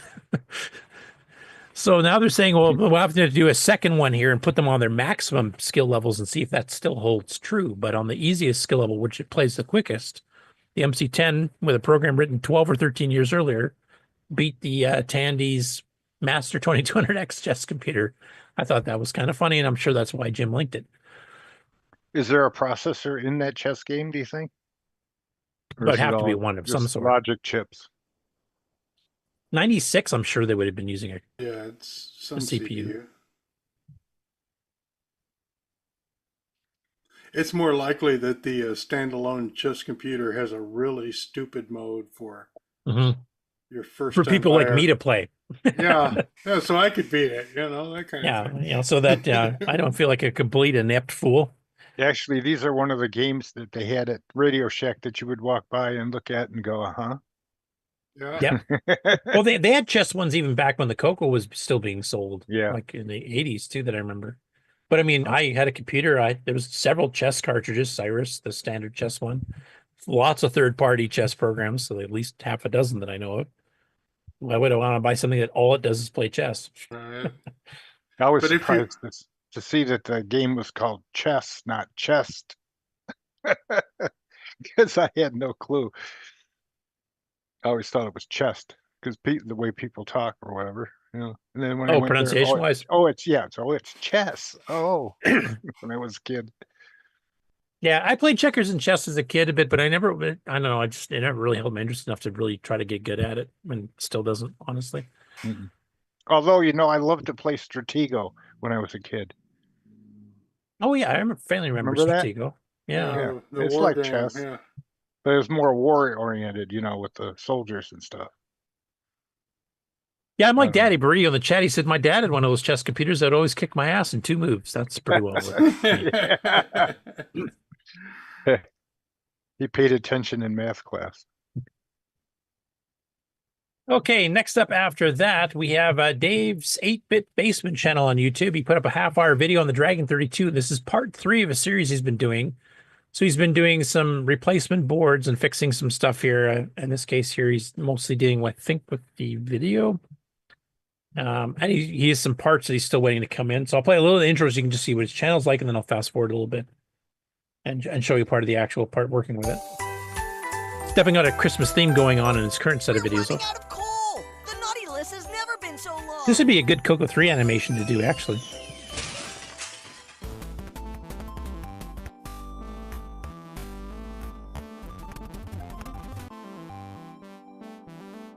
All right, that's his intro. I will take you through what I have work I hear he's And got some of after these about, replacement I parts come in, suppose about 5 boards and reiterations various of chips and this, parts and sockets. this is the one I came up with. And so I'm not going to use the RF anyway, so I'm not going to put it in. Now this board I will leave and put in a bag and a box and put it with the machine when I sell it. So what I did is then I went through and I knew basically what some of the components were, but I didn't know about this one, so that was the only sticking point I had. What I did is I went through and I measured up all the holes in the back where the power goes.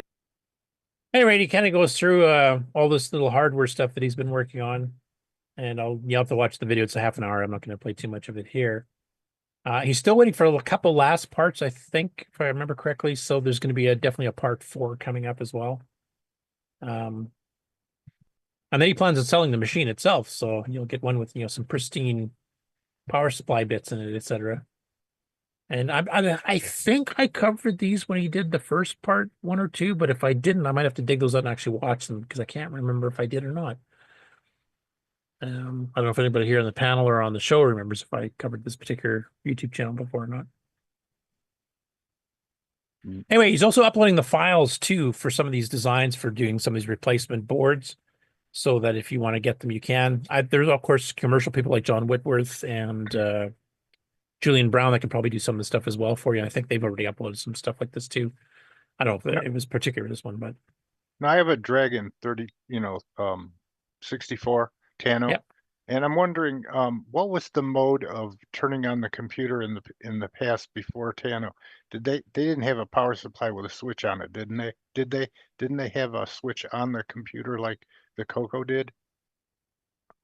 I think it's a little archaic.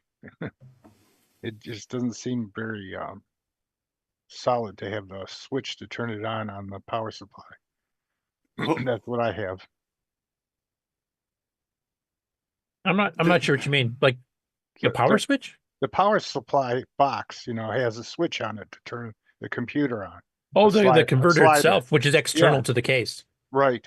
So there isn't an actual switch you engage like on a CoCo 1, And I just wonder if they had that for the 32s and the, like the PAL versions, the original Dragons. Yeah. So judging from the number of divide the power supply from the video output board projects, the original idea didn't work very well. So the switch on the power supply may have been the way to go.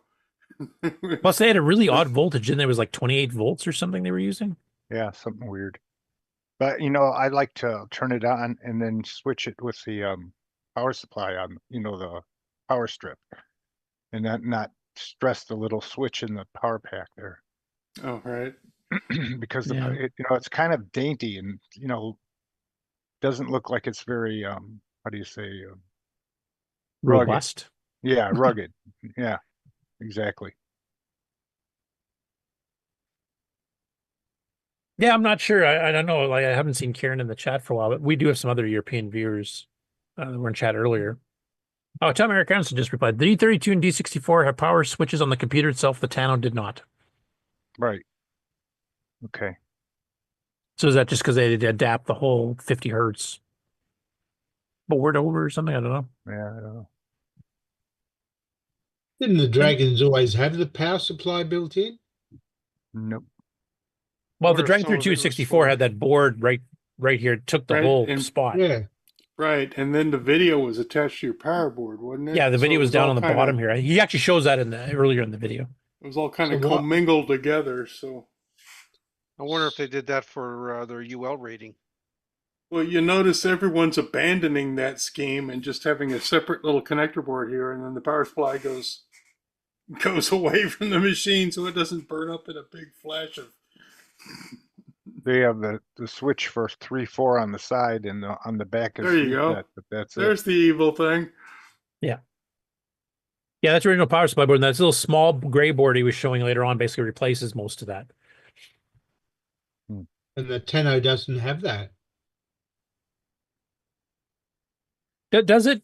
Ron, does it have that and then an external power board just to adapt the power to the weird voltage? Or yeah, the Tano power supply plugs into that 9-pin job there. And Yeah, then it looks like a serial port or something. resets next to it, and there's no other push button. Oh, okay. Oh, Tom Eric Gunnison mentions, he said that on the channel, the switch, which would have been the power switch, is used for channel select because there was no channel select on the original That's Dragon. on the side. That was the power switch on the original Dragon 3264, but I don't think they had the ability or the capability of changing channels. Plus, the Dragon 64 came with composites, so why would you bother using that at all? Right. Makes sense. At first, I plugged it in, and I didn't know there was a switch on the power supply, and I'm pushing the reset button and nothing's happening. I'm pushing the channel changer, that's nothing happening. And I start looking at it thinking, well, I'm going to have to actually look at the instruction book, I guess. So this all ties into what's wrong with US video, because we had to be on channel 3, 4. There was always an alternate channel, so you couldn't use one or the other. You had to be able to switch. And then that's all right there in the frequency of the CPUs of the time. So it was always wiggly and jiggly and kind of noisy. Well, I was just going to mention, too, like having the power supply, the whole board here right beside the video output, wouldn't that create interference? That didn't help, I'm sure. It's kind of a weird way to do it. Okay, what's all this miscellaneous stuff we have left? Oh, power supply, video out, this other... Oh, yeah, just put it all on the board. Stick it in the back. Or maybe they didn't want to, didn't build a separate power supply for the US Dragons. And the power wart might have been kind of an adapter for it. Yeah. Right. That could be. That's why I was kind of speculating. Yeah. Because the funny thing is, I mean, the VDG and some of the chips in there are meant for NTSC. They actually had to do these little boards, like Nick. They had to kind of adapt it to get it into PAL land. And now you're leaving it in PAL and putting extra stuff to convert the power back up to. You're kind of doing it twice. The other thing that's a little inconvenient is when you stick that 9-pin plug in the back of the computer, you can't put it against anything. You know what I mean? You don't want to mess with moving it, or and it sticks out like 2.5 inches, before it'll drop down to the floor or whatever. So it's just kind of inconvenient. The CoCo just has that little plug on the end, and the wire can go directly down or across. It's no big deal. Yeah. The other thing always scared me about the Dragon one is because I was already used to having 9-pin RS-232s. I know David will flip out when we describe it that way.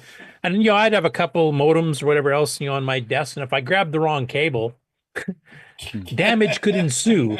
I don't think my modem wants 28 volts running through its RS-32 port. I know. Right. And John Whitworth's replacement power supply is really nice. I got a couple of them. And it replaces everything you're looking at right there. Okay. Yep. Hey, and then my last story. This is a German channel, so we've had a bit of an international flavor with English, Italian, and German now. I don't know how to pronounce this. Jungsis or Jungsis, I guess if it's German. Jungsis. Sorry. Jungsis. Jungsis. Yeah. Carl Jung, German. isn't that? Actually, Jung is the original name of my mother's family when they lived in Germany. Anyway, he's a YouTube channel called Jung's Corner. And basically what he does here is he does a review and kind of a quick go-through of the CoCo SDC running on a Dragon as opposed to running on a CoCo. And it's a just under 10-minute video. And he actually does a little bit, going through the XCC Explorer, which I think Paris Rat's the one who did the conversion of it to run the Dragon, because Dragon DOS is quite different. And once again, closed captioning works pretty good on this. Herzlich willkommen zu einer neuen Folge bei Jungs' Corner. Dieses Mal will ich wieder mal ein bisschen Hardware vorstellen, und zwar in dem Fall das CoCo SDC. And this one actually has the exposed hole where the dip switches are, because there's a setting you have to do for the Dragon, because the Dragon disk controller actually uses, it does not use NMI at all. I think it uses just regular RQ, or is it FRQ? I think it's just RQ for signaling when it's done writing or reading or writing. In der Hardware-Ähnlichkeit hatte unten im Konverter, so dass man das Bild dann Und And you see the SDC extender and Drywater 4 support as well by pair, eine Übersicht and DOS plus 5. welche, so heißt's, And there is a version of SDC Explorer for that as well, for the Dragon specifically. There's some help screens. I don't use that. I have that. Hauptverzeichnis zurück, Shift und Clear. Genau, dann sieht man das, man kann hier mit. So it's cool because I mean we've had some people in other 8-bit communities kind of praise the SDC Explorer combination with the CoCo SDC is actually one of the more advanced and easiest to use out of all the retro computers. And the fact that it's running on the Dragon as well, actually, I think quite helps. Of course, they use a different disk format that we usually use a VDK, virtual disk. But that's because Dragon DOS could support 40 track and some other stuff that, you know, Tandy never fixed up disk basic to go past 35 track single-sided, which I think was a mistake. Mind you, OS9 kind of covered that, I guess. So that, I think that's probably the route they were hoping people would take, and I certainly did. But quite a few people did not. Another thing that people don't do is take care of making sure the screen is the right size instead of it being so fat. Oh, the aspect ratio? Yeah, almost nobody terrible. does. Why? Well, if you've never seen a Dragon or a CoCo before and you only have modern TVs, or if you're younger and that's all you've ever seen, you wouldn't know any different, right? Well, there's so much stuff online now that you know the difference between what you have and Yeah. what you see. But we remember the old 4:3 ratio TVs. And, you know, people under 30 probably don't. I guess not. Wenn man eine Kassette überhaupt zur Verfügung hat. Hey, he picked as his demo Horse Goes Skiing, which is kind of cool because that's actually one of the games that's getting covered on the next CoCo show by the Amigos in 2 weeks. Or 1 week, actually, I think. I think a Spectrum show's today or tomorrow, and then I think the CoCo show's returning the following week. And they're doing 2 games involving skiing. They're doing the skiing cartridge by Robert Kilgus, which was almost a launch title, and then they're doing Horse Goes Skiing, which you just saw on the screen there. That's a pretty good review of using the CoCo SDC on a Dragon in German. And that's it for the news this week. For Dragon people out there, when you have a Dragon 32 and you have some of the stuff that you're going to use the CoCo, for on the Dragon, are you limited by the 32, or does pretty much most everything play on the 32? I mean, like, there aren't that many 64K games. I mean, well, there's Sailor Man. There's a fair number. Sailor Man. The Dragon, like OS9 for the Dragon required 64K, just as it did on the CoCo. So if you want to play any OS9 games, you require 64K. Okay. So the biggest problem is that they changed, and Nick, you can attest to this because you've encountered it. They changed the VSync interrupts on the Dragon 64 and kind of broke them. And there's a hardware fix you can do to fix it, but it's kind of annoying when you're trying to do stuff like, say, background sound using the H-Sync trick that Simon and Nick have used. Because basically the VSync shuts all interrupts off while it's doing the VBlank. So instead of getting an H-Sync every predictable amount of microseconds, it does that while it's on the display part, but as soon as it goes to the VBlank, it just shuts right off. And if you have a sound routine getting driven by this, it pauses because there's no interrupts coming in to tell it to go on to the next part of the sample or the note. And it sounds kind of crappy. Yeah. Nick, are you there? Are you awake? Oh, sorry, I just woke up. Is the show started yet? No, we haven't started yet. Oh, okay. Yeah, you got another 4 hours to sit through now, I was Nick. worried I was good late. going. So, hey, Nick, do you want to explain a bit? I don't know if I quite explained that right. As far as the You pretty well did. Yeah, you pretty well did. Yeah, I mean, Does to the make Canon? sound, to make sound, or at least to make it sound clean, the interrupts have to always occur. You put a break in the interrupts, you'll hear it as maybe a bit of a click in the sound effects happening every 60 hertz cycle, or some sort of or 50 interrupt. hertz in Pal's case, which is probably more Yeah. noticeable. So on the Dragon 64, they decided to turn off the interrupts once it's finished scanning one screen, and waited till the scan line reached back up to the top, ready to do the next frame. And of course, yeah, that's the interrupt turned off. But that only happened on the Dragon 64s. Yeah, 32 is fine. 32 Tano? and the CoCos were fine. And the Did the Tano Tano, I Dragon? think, breaks it as well, I think. Alright. I'm not sure, but it was So certainly that the has Dragon 64s. that has nothing to do with games or programs that Ah, get rid of the ROMs and just use all RAM, you mm, know? no, it shouldn't do. I mean, some games would probably might use the horizontal interrupts or something. It may affect them, but Yeah, they might have a sync instruction or something to yeah, relock, and it might I miss. don't know if I don't know if it's quite visible in most cases, but with sound it would be. Not that I don't think there's a lot of programs that use the interrupt driven sound the way You and Simon have been doing. done. Yeah. I do remember, was it Stuart Orchard? Because he's the one who did the really good sound effects in the background of his Time Pilot 84 clone for the Dragon and CoCo, Return of the Beast. And I think he actually mentioned that, it kind of does not sound as good on a D64 versus a D32 because of that, the shutting off the H-Sync interrupt. Well, that great program, Neutroid, that used it as well. But I wouldn't even notice if it was bad sound there because the game is so bad on its own. Geez, you open yourself up for this stuff, man. I know, a real sucker, right? But beat me with a stick, will you? Kieran has tried it on a 64, and he really didn't notice a big difference. Mind you, the sound effects were explosions and stuff. So yeah, if it's pretty rough sounding stuff to begin with, it's usually fine. But if you're trying to do music, though, notes, that's where I think you'd notice. Yeah, you would hear it if you're trying to play music. Now, Tom Eric Gunnarsson says he can't remember any games released of the Dragon 64 only. I know some of the ones that Pear's converted, some of the ones we've been doing on Game On Challenge and stuff. Like he did a lot of the Diacom games he converted over, and a lot of those require 64K. Most of the Sundog games for the CoCo 1 and 2 required 64K. Even some of the Tandy ones, stuff like Interbank Incident or Cave Walker, those all required 64K. So you wouldn't play Sailor Man on a 32? No, that requires 64K. That was the very first 64K CoCo program released, actually. But maybe he's talking about British. Yeah, I think that's what he's talking about. Yeah. I think there was some, though. I seem to recall part of my research for Chronological Game. I thought I had hit a couple that did. Maybe there were OS9 games, though. Did people actually upgrade their 32s to 64 at some point?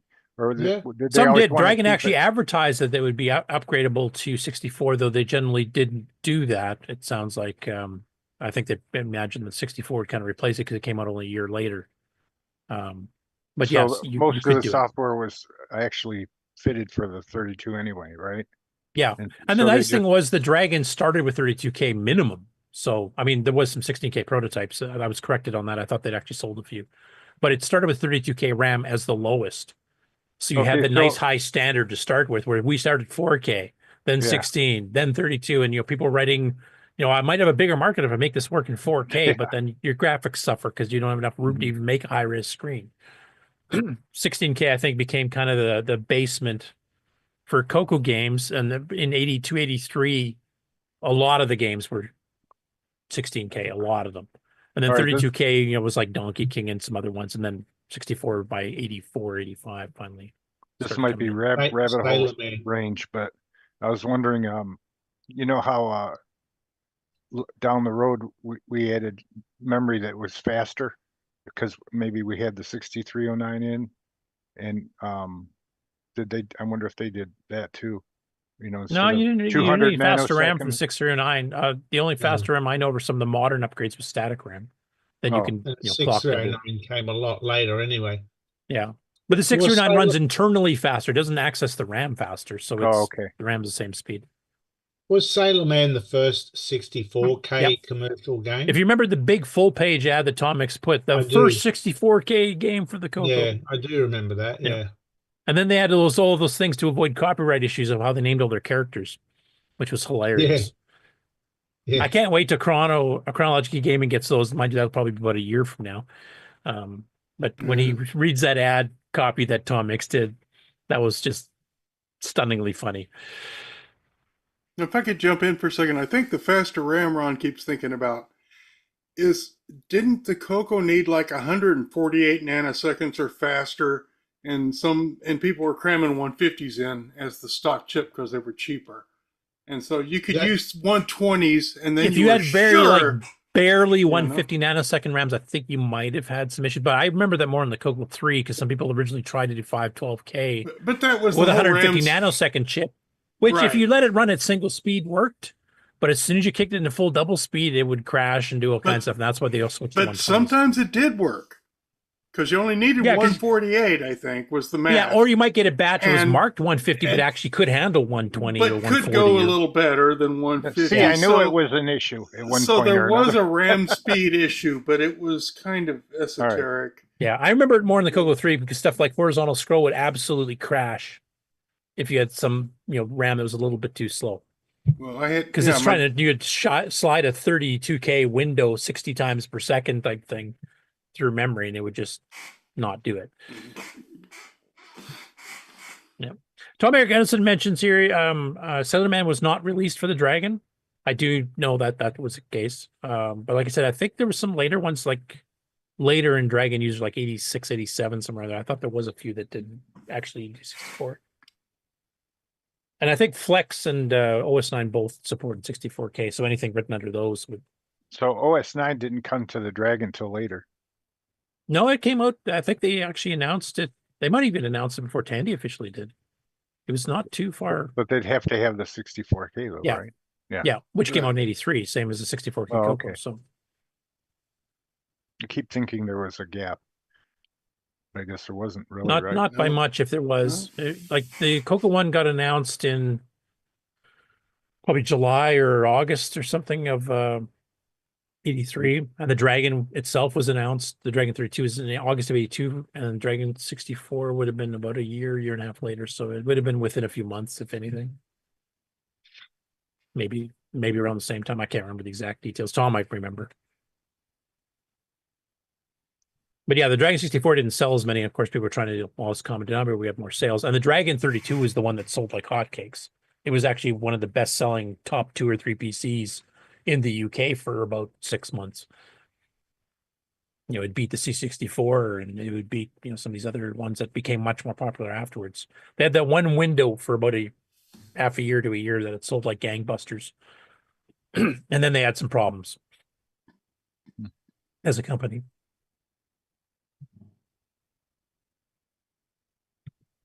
Yeah, Tom's saying OS9 in 1983, which is the same as the CoCos. I think when the disk drive was released, you wouldn't need a disk drive for OS9. Yeah. Cool. So the killer app for the disk drive was OS9. Nice. Yeah. But they had Flex too. Like CompuSense did Flex as well, I know. So, and Flex had been out much earlier than OS9 was for the CoCo. And I know when Boise pulled some of the backups before they went and shot them all, the OS9 level 1, there actually is if equates and stuff for Dragon specific. Cool. I have a built-in real parallel port, so use the parallel driver, not the bitbanger. And they had Dragon 64 had a real serial port, so of course they had that built into it, a different address.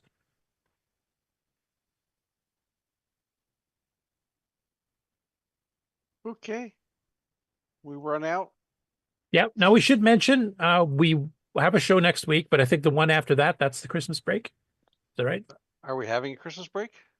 Yeah, we decided last year we're going to do this every year, so we get a break. Yeah. You guys can come and gather all you want on your own, but as far as an official show, do whatever the heck you want. We could call it the Rabbit Hole show and just talk about random things. Yeah, so that's every show. Yeah, but I mean without structure. Good kid. Curtis Boyle is our structure. Right, Okay, right. so Without him, we talk about. I'm just the pimply faced geek in the corner. That's all I am. Jeez. Just have 2 game on challenges in the week. Hey, look who showed up. You woke up? Well, actually, it's more of I have heat now. Oh, gee. Actual heat. What do you need heat for? It was almost like I was in Canada here. It was like in the low 50s in my house. Put a couple of Commodores on the 50s. grill. Luxury. Anyways, yeah. So next week is December the 21st. So there'll be a show then, and then the one between Christmas and New Year's will take off. Okay, And no we'll come back official after show that. 28. Take off, eh? Yeah, take off. Which we're good because I'm actually going out. We're having a gathering on the farm actually with a lot of my relatives that came from farms this Christmas, which is going to last for a few days. So I wouldn't be here anyway. And I'm sure some people could use a break from us. Well, no, we just won't know what to do. Well, everyone. Some of us are gonna go ahead. Everyone can go into the Discord and help Wingnut. He got himself some new toys. Yeah, he was talking about it when he was on the show earlier. Yeah, that you guys are trying to get Drywater working and having some issues. I think he dropped off so he can play with it more. Right. Get rid of these guys. I got computers to play they're with. slowing me down. I like Henry. He's got that hoodie on. He reminds me of Rami Malek in what the heck was that show? The hacker that always wore the hoods. Yeah, I'm thinking hacker here. You know, that's Mr. Robot. Yes, thank you. That was it. I'm thinking the Emperor from Star Wars. Everything is proceeding exactly as I have foreseen. Exactly. Sith Lord Henry. Okay. Yes. Sorry, Jeffrey, you were saying something. If I figured it out properly, I should be sharing a picture of myself when I was around 14. Nice. Longer. Is that a CoCo 3 or CoCo 2? I can't quite tell. That is the CoCo 2. 2. I'm almost positive. Yeah, I can see the black border instead of the gray around the keyboard. Yep. So yeah. You had a cell phone? No, it was a clock radio phone. I thought I was just. You could see the coil going across the computer. Yeah. Why do the bloody spikes hurt so much? What's the radio at the top? I think that's a pair of binoculars I wanted for Christmas. Okay. And then there's some cologne below it, even though I've never, one day in my life, ever worn cologne. Well, that's that Christmas gift that keeps on giving. Right? What brand is that TV? I don't remember, but it got exceedingly hot. It was just a little black and white TV. I had it for years and years. Right. It It was was like a probably 90 tubes back then. Yeah. So CLS6 nice and- didn't mean anything to you. It's nice and compact is what I thought was funny, but it's black and white. It reminds me of my current desk, actually. I just have a bit of a curve in it, but it's basically the same thing. A bunch of really tall, narrow shelves. Right.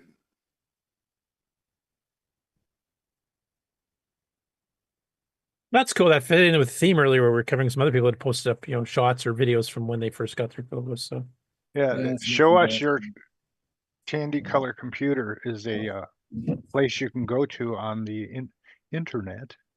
On Facebook, isn't it? Isn't it a Facebook page? Yeah, and you can see everybody's juvenile years with their CoCo. I could be live on the show and show you my juvenile years. Okay, I'm showing you them right now. What are you talking about? That week we have off, show up. I'd like to go back in time to that picture and reclaim that hair I had. Yeah, the skinny bit would work as well. I can lose weight. I can't grow back hair. Well, pretty soon we'll be growing back teeth. That's what I'm waiting for. Yeah, I'll sign up. Yeah. And limbs, hopefully. Okay, so time for the outro. Yeah, and thanks again, Jeff, for popping by on the show today. I appreciate definitely. everybody welcoming. This concludes another episode of the CoCoNation, the world's leading live interactive talk show featuring the Technicolor computer. For all things the CoCoNation, visit us on the web at thecoconation.com. We'd love to hear from you. Send feedback, suggestions, even segments via email to show@thecoconation.com. The CoCoNation show would not exist without the community and its cast and crew. The CoCoNation theme song, copyright 2022, D. Bruce Moore. Mixed, mastered, and produced by D. Bruce Moore. The CoCoNation is over. Join us on the CoCo Discord server. CoCo forever. He has a great AM radio voice, doesn't he? Yeah, somebody should actually contact him. I haven't heard from him in a long time. Yeah. I don't know what he's up to. Okay. CoCo Fest in Till next week. 2023. Don't forget Thursday Game On Challenge. Challenge 8 8 p.m. Eastern. On Discord. Saturday's your last fix for a while. Actually, you guys sometimes have done the Game On Challenge during the Christmas break. Ken, do you know if there's any plans for that or something? I will show up. if It'll be on Boxing Day. Yeah, it'll be on Boxing Day, so Yeah, if I will. I show probably up. won't be around, but If there's enough people to stream, I'll stream. If there isn't, then I won't. And what is your level as your cutoff? How many people? At least 3. More than me. more than just me, and preferably at least 3. and at least one Canadian. I'll try to be there. Oh yeah, need some content rules here. Need the Canadian content there. Yeah, Wingnut said he's going to be there, so I know I've got 2. So all we need is 1 more. Yeah, I won't be able to do it. I'll be out on the farm. So Yeah, milking cows. Yeah, I'm looking at you, Ken, because you have to make up for some lost time, unless you want it to come out of your pay. Oh, Sloopy, you mean like you missed the entire first part of the show today? Hey, I have to have heat. I don't want frozen pipes. I have had enough water problems here. I don't need a burst pipe. Well, Just get one of those Dragon power supply boards, the originals. That should heat up your place. There you go. Fire up some of your old computers and you're good. Yeah. Just get an original 512 board going in one of your CoCos. That'll do it. That'll heat your whole house. Actually, better yet, get the original Dista 1 meg where you just stack 2 of those 512s on top of each other. That'll heat it up. Yeah, Should have made a 2 meg version of that. Yeah, where the water comes into my house You is have like to have a little behind all tower. my stuff. All right. I guess people will be here next week. Hopefully by then we'll have figured out if we're going to have a Game On Challenge during the Christmas break. There will not be a regular show for the one Saturday. So Planning is hard. Oh, Jeffrey's holding up a Pac-Man. Eye candy. I'm putting together arcade machine I bought on Amazon. All right, indestructible switches. Gotta like that. Amigo Aaron will like that. He does that too. We'd like to just look around at your background there, if you don't mind. Okay, hold on. Let me get a screw in here. What's your address again?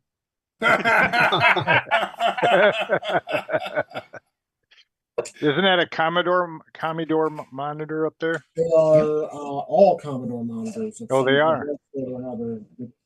Let's see if looks like it's 1541 also. Yeah. Some of their analog RGB ones will work on a CoCo 3 too. Oh yeah. Yes, that's the All one right. on the one on the very top, I believe, is the Yeah, looks like my Magnavox, which is basically the same thing. And that looks like a VIC 1540 disk drive. Yeah, I got a bunch of those damn things. Still loading? Okay, it's kind of.